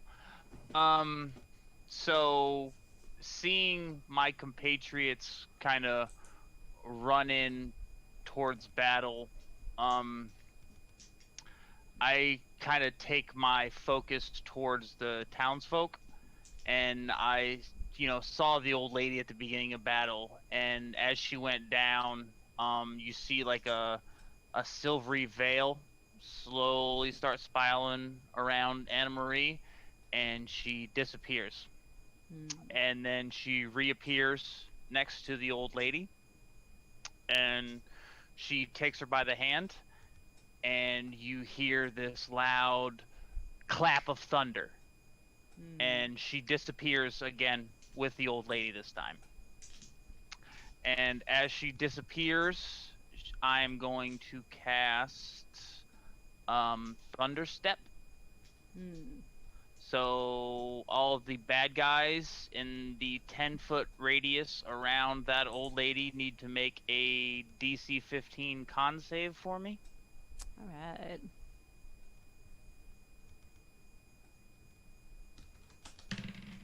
Whoo, nope. That's a fail. All right. So they will now take 3d10 thunder damage. Oh. All right. Ugh.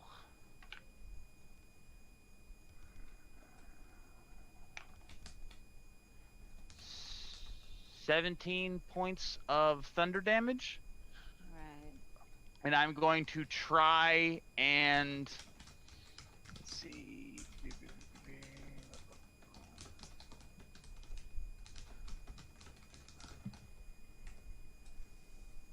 Yeah, you see one of them get completely blasted away, and one of them, it takes a good chunk of him.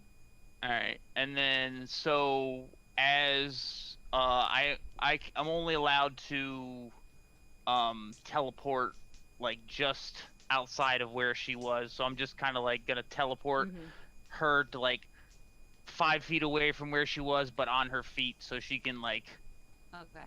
attempt to make it out of there. I'll Okay. give her a fighting chance. That's the best I can do. All right. And that is my turn. All right. Sid. Sid Gnaw. Sid will go up to, I guess, the closest spawn with his maul, with Null right behind him. And he is going to attack very vicious. Yeah. So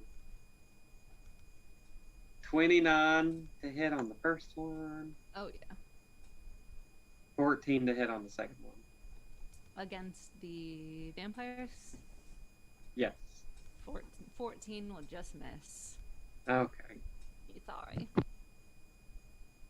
So that's 15 magical bludgeoning damage for that one. All right. And then Where are you standing? Are you outside the church or just inside?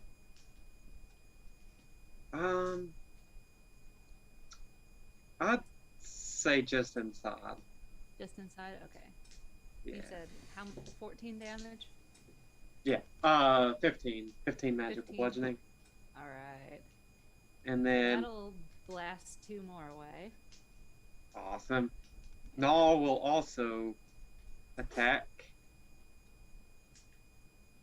And hold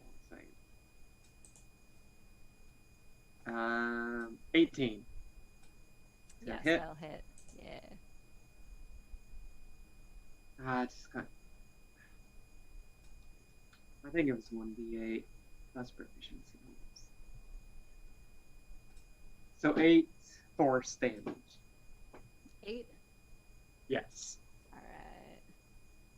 So he grabs And- onto one and just takes a big old chunk out of him. And Null just stand right next to me. So. All right. And at the top of the round, everyone inside the church, which I think is all of you, Not me. except for Shtigg. Though you have a good enough perception that you can possibly see inside the doors. One of the bats in the swarm that's just swirling around the belfry in the top of the church. One of the bats descends and begins to transform. And Manny, if you can put up that last picture that I sent you. I think you know the one. I know. I just gotta get rid of the other stuff Fine. first, so it's max impactful. Where is the stupid church? It's the one I gotta get rid of. Right. Boom. And boom. There we go. There it is. All right.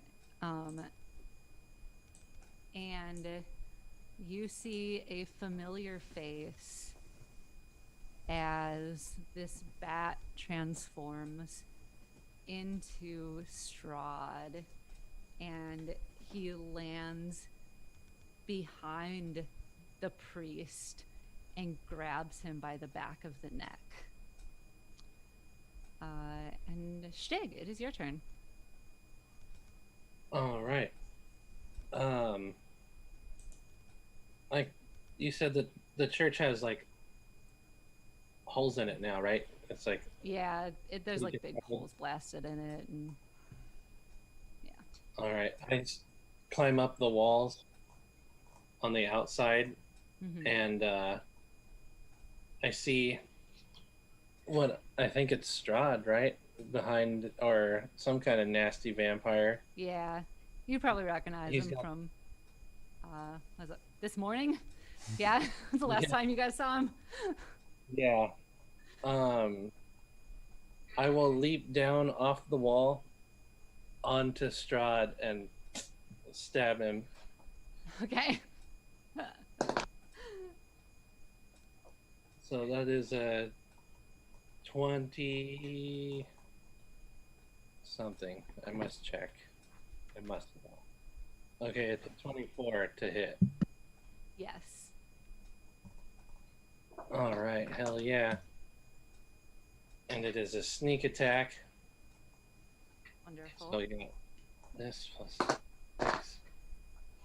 So 11, 15, 18, 22. So that is 32 points of damage to Strahd. Very nice. Awesome.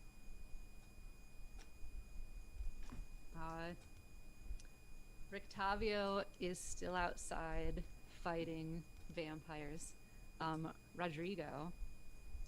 Oh, I forgot to say, as a bonus, I jump Yes. off them and hide. Okay. Very good. Yeah, that was probably pretty smart. I'm hiding at a 29. Excellent. Yeah. Okay. Air. Gone. So he's gonna be basically right in front of me. Yeah, he's gonna appear, grab the priest. Yeah, he's right there. Okay. Yes. I'm gonna look him dead in the eye and scream in his face. Do you remember me? I told you I would be back. And this vow I have made, I will fulfill.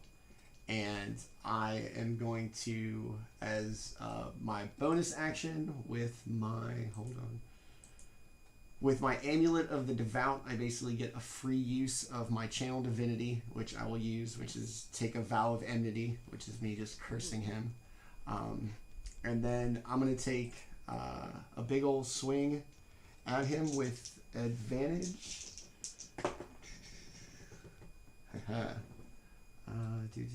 It's going to be a 23 to hit. Yes. Okay. Definitely. I'm gonna do 9 slashing damage, 6 fire damage, and then I am going to cast a little smitey smite. And Strahd is technically undead. Yes. Okay. Very much so. So let me where's my smite? What is it? What is it? It's an extra 2d8 because of being undead, yeah? That sounds right. Okay. And then another 4 points of radiant damage from my smite. And then I'm going to take a second attack. That's going to be a 27 to hit. Oh, yes. I really feel like vampires should have, like, what do you call it? When they, like, extra damage from radiant. Don't you feel like that? I feel like that. Yeah, I don't. Yeah. So 5 points feel. of slashing damage and another 7 points of fire damage as I just completely just rage out on this vampire and hope I didn't hit the priest in any of this. That's a total of 31, if anyone was interested. Not bad. was very close to what Shtigg did. Oh, I had to put it like that, huh? Yeah, I'm an assassin. Don't worry about it. I'm really good No, at it was like it was only like a 1 point of. I just thought it was really cool. It was only 1 point of difference. That was all. You That was both all. just, That like, was all of the things. Yeah, you both just like went ham on him. Yeah. Like one after the other. He's like, fuck! Fuck again! Fuck out! You think the cat just stabbed me? The let's see.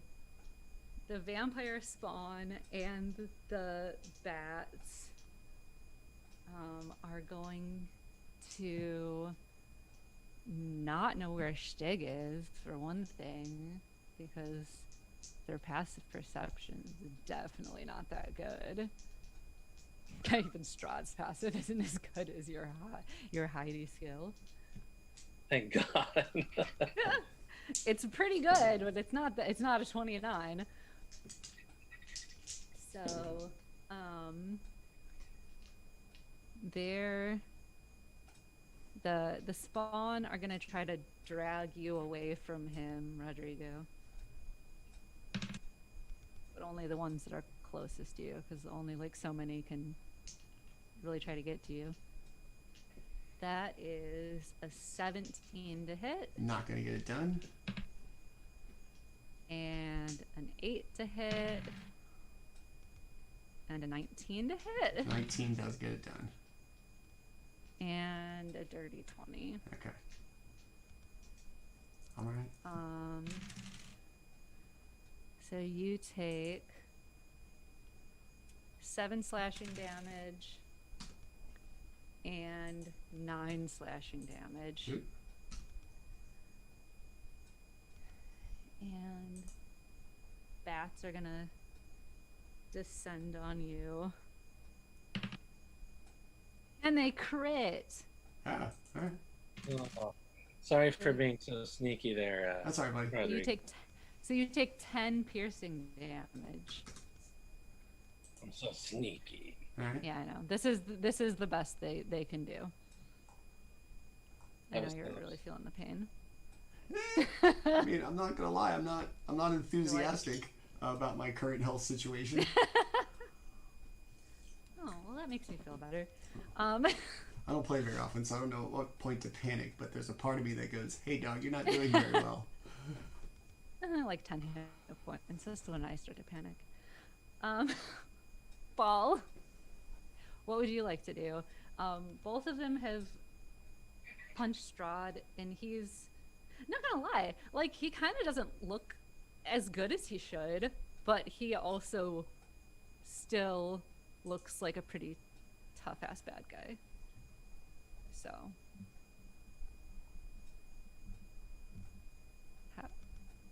how would you like to help out? I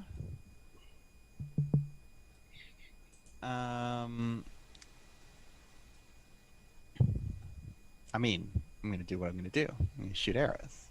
Okay. Yeah, because that's what I do. Pincushions, mofo. Yeah. I mean, I didn't hear. But is Strahd still there? Oh yeah, he's still sort of grappling this priest, Right. who, to be fair, is kind of an old guy. He looks like a very kindly old grandpa, who definitely would not last 2 seconds in a fight against Strahd. Let's be real. So. Is there lots of other random stuff around? Oh, Strahd looks so cool. Yeah, there's like cots. There's a few pews. There's like some personal items from the people who seem to live here. Okay. And is it's there sort of like an infirmary / is there still homeless other baddies around? Yeah, there's definitely like vampire spawn and like swarms of bats and stuff. Mm. Yeah. Are Tabby any and I outside of Strahd getting that priest? Are any like threatening other civilians? Yeah, there's definitely vampire spawns still attacking like the old. Okay. I'm infirmed gonna focus people, on but- that. I think so. I'm gonna shoot Okay. at any that are like attacking or getting close to any people. Okay. I'm gonna Legolas style here. Yeah, there are. Oh, where's my? There are 5 Okay. that are sort of swarming up. That Sid and Nah have actually taken care of 3 of them, and Nah has taken a huge chunk out of one of them. So they're sort of split attention right now. Okay, cool. I will shoot at one for 25. Oh yeah. No sharpshooter on this. Just gonna hit the boys. Okay, so this plus, so 9 plus. Oh, that's terrible. 9 plus 9, 18 points of damage. Okay. I say it's terrible. I got a 1 and an 8. So, so 18 points of damage on the first shot. Okay. And I'll fire a second shot. Oh, 15? That hits. Okay. Yeah. Ooh, that's better. Plus 20 points of damage. All right. You managed to Shoo-shoo! you managed to knock out all but one. Okay. I'm lining up my shots like Legolas and getting 2 for 1s. Heck yeah. It still counts as 1. No, it does not. It, if anything, that would definitely count as more than 1. And I will. I'm gonna use my bonus action to move Hunter's Mark onto Strahd, though. Okay. Yeah. Awesome. And then it's actually Strahd's turn in initiative, Uh-oh. and he's going to Goodbye, say. He's going to say, with their beloved priest gone, this town will truly know the depths of despair and suffering. And he's going to lean down and sink his fangs deep into the priest's neck. The tiger and Irina are still outside with Rictavio, and you can hear them fighting the vampires out there. Anna Marie, what would you like to do?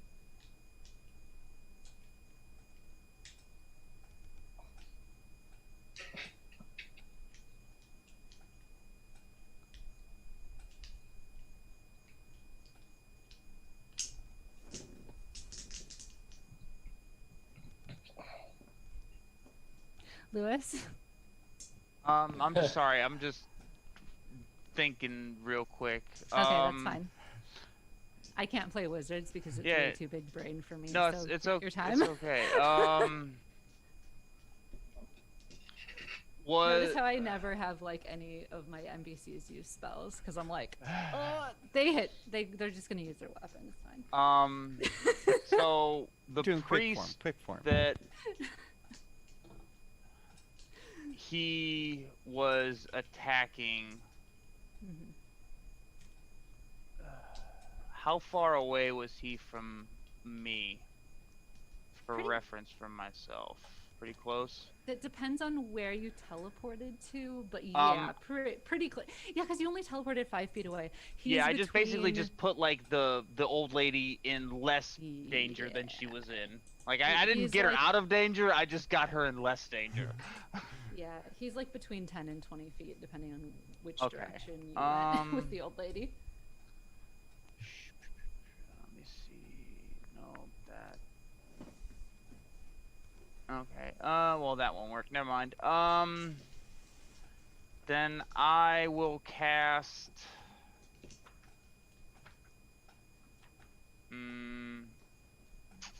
His name is Father Lucian, by the way, and he's a sweetheart. Well, Father Lucian just got bit in the neck, and I can't do nothing about it.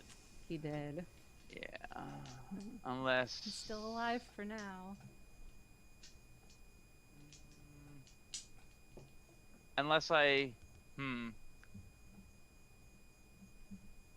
right, I'm gonna do something that's not PC, but it might save the old guy.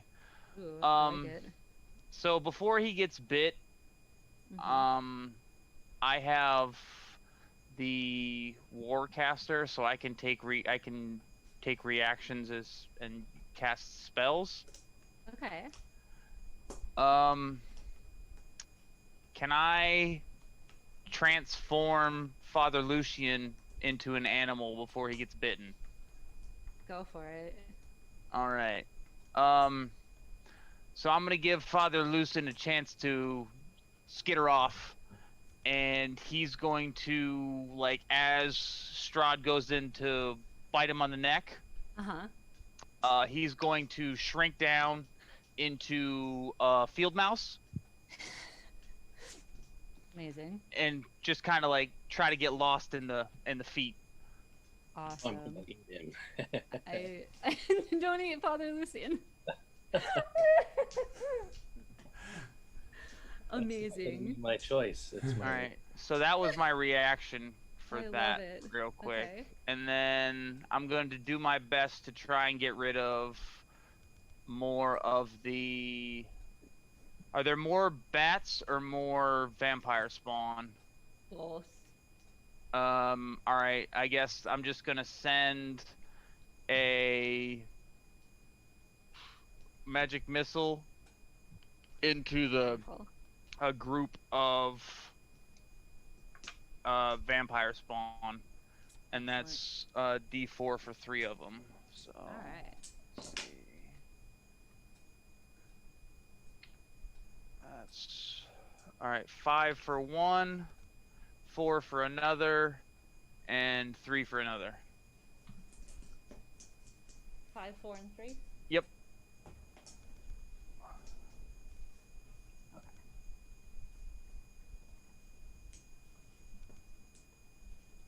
All right. So they all get badly burned. Yeah, and I'm burning through spell slots. All right.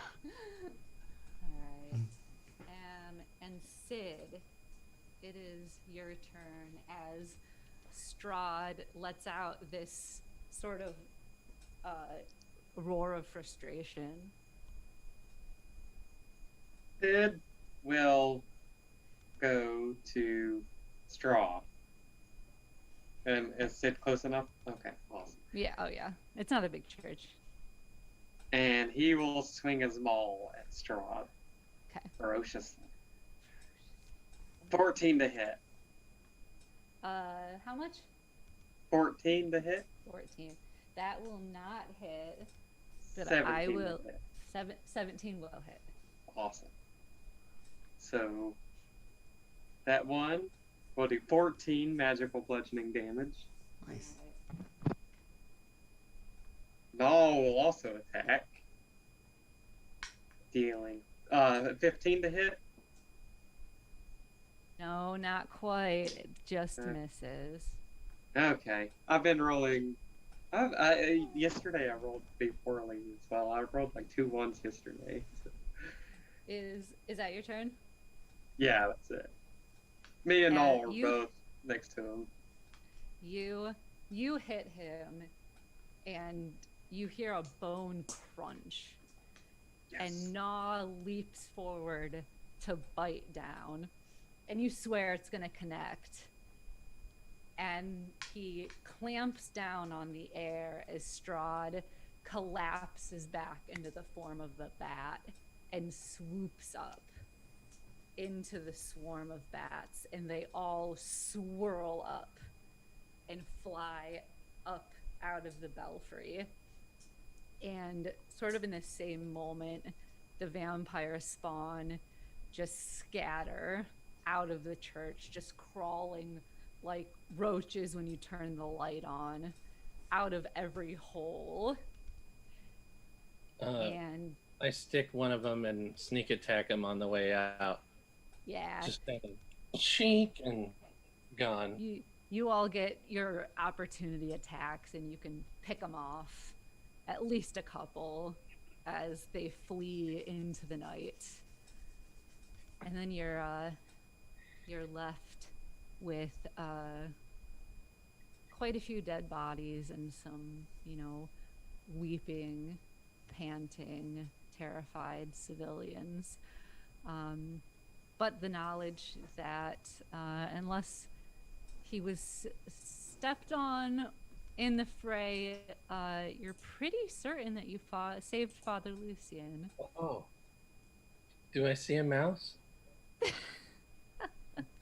Make a perception check. Once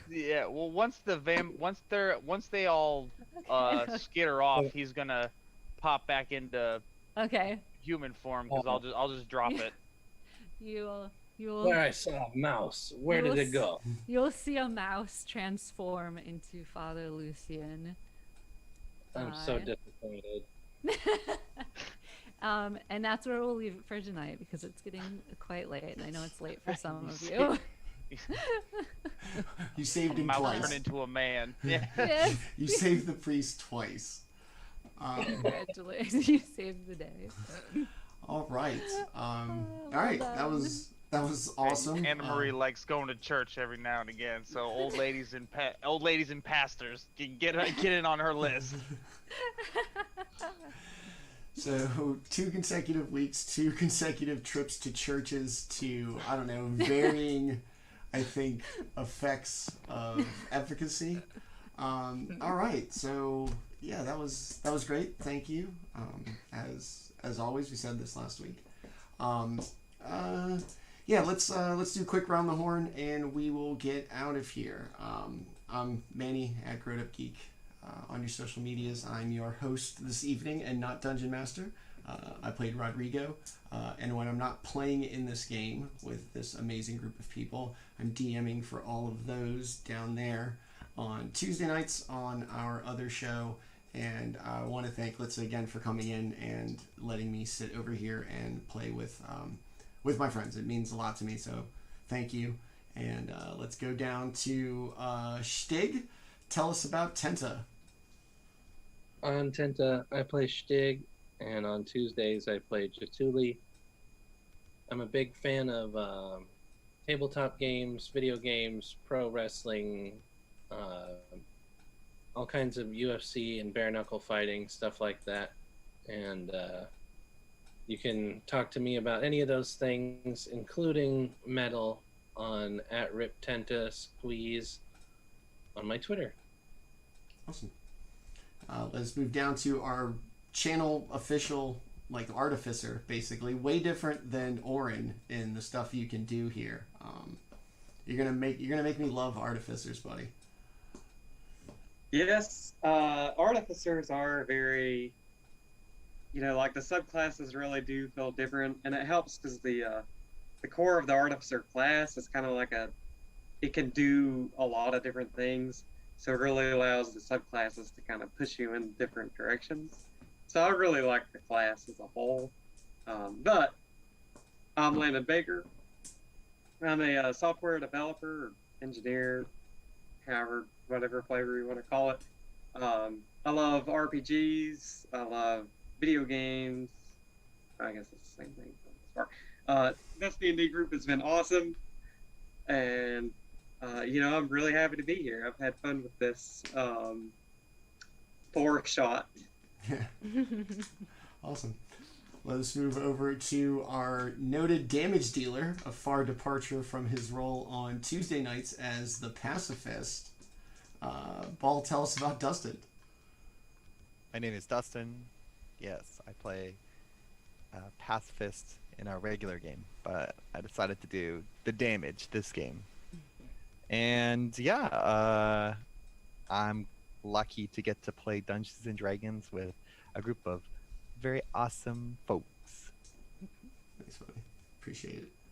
And we will finish up with, like I said, the positive mom energy of the group, keeping all of the kids in line. Anna Marie, tell us about Lewis. I'm Lewis. As you saw tonight, I'm playing a character much different Then my other characters, I'm a big fan of Eberron content and trying to get more and more into our games here on this channel just because I love it so much. I can't wait to bring more of the characters from that setting, and I can't wait to play more D&D with this group. I've been having a lot of fun. This is great. Awesome. So yeah. Thanks, man. And we will finish up with our intrepid leader, the ringmaster of our little circus and role player of vampires. Litza, tell us a little about yourself, and also once again, thank you for the last 2 weeks and the 2 weeks we had to come. It really means a lot to me, and I've had just an amazing time. Thanks. Yeah, I'm Litza, at Litza Bronwyn on Twitter.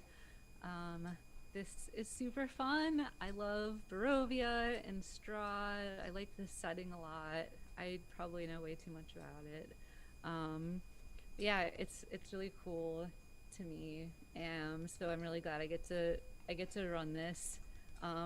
It's been fun trying to squeeze it all into 4 sessions, and I think we're doing really great so far. So yeah, I like RPGs, all different kinds, and I enjoy making them when I have time. I do like I make D&D adventures and classes and just whatever I feel like doing, and some other TTRPGs. Kind of like mostly just short stuff, whatever comes into my head. A lot of it is pay what you want because I don't have any money, so I don't expect anyone else to have any money to buy my games either. So and plus I'd rather people like them like don't give me money, give me compliments. I would prefer that, because I'm an attention whore.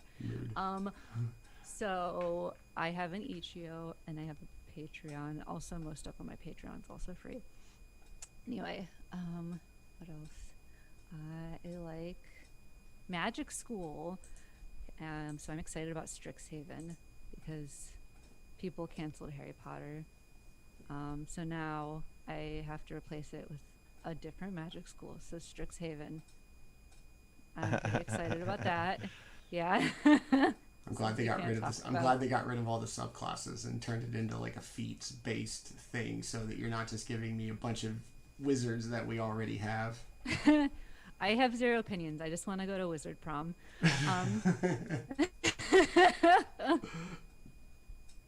Fake gamer girl. Yeah. I got wizard acne.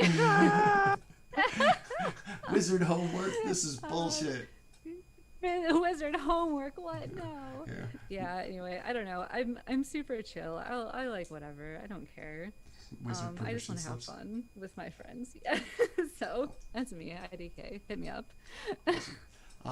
Once again, to everybody who watched, thank you so much to my players who came out, and we're doing this back-to-back nights for the next month, or the next 2 weeks, a month total. Thanks you guys very much. To Litza, thank you for coming out and giving us this opportunity to actually play together after us being in a group in a different dynamic for more than 6 months now. It means a lot to us. You can check us back here Tuesday night for the regular Twilight Mal cast for episode 28 of our persistent long-running campaign. The party just leveled up to level 8, so they've got that going for them. And then join us back here next Wednesday, 7 p.m. Eastern Time for part 3 of 4 of our little 4-part Curse of Strahd speedrun. Once again, thanks to everybody who watched. Level up to 9. Yes. Thanks to everybody who watched. Thanks to everybody who played. Thanks for keeping an eye on us and keeping us off the streets. We will see everybody on Tuesday night, and if not, back here next week. Thank you very much for watching. Later.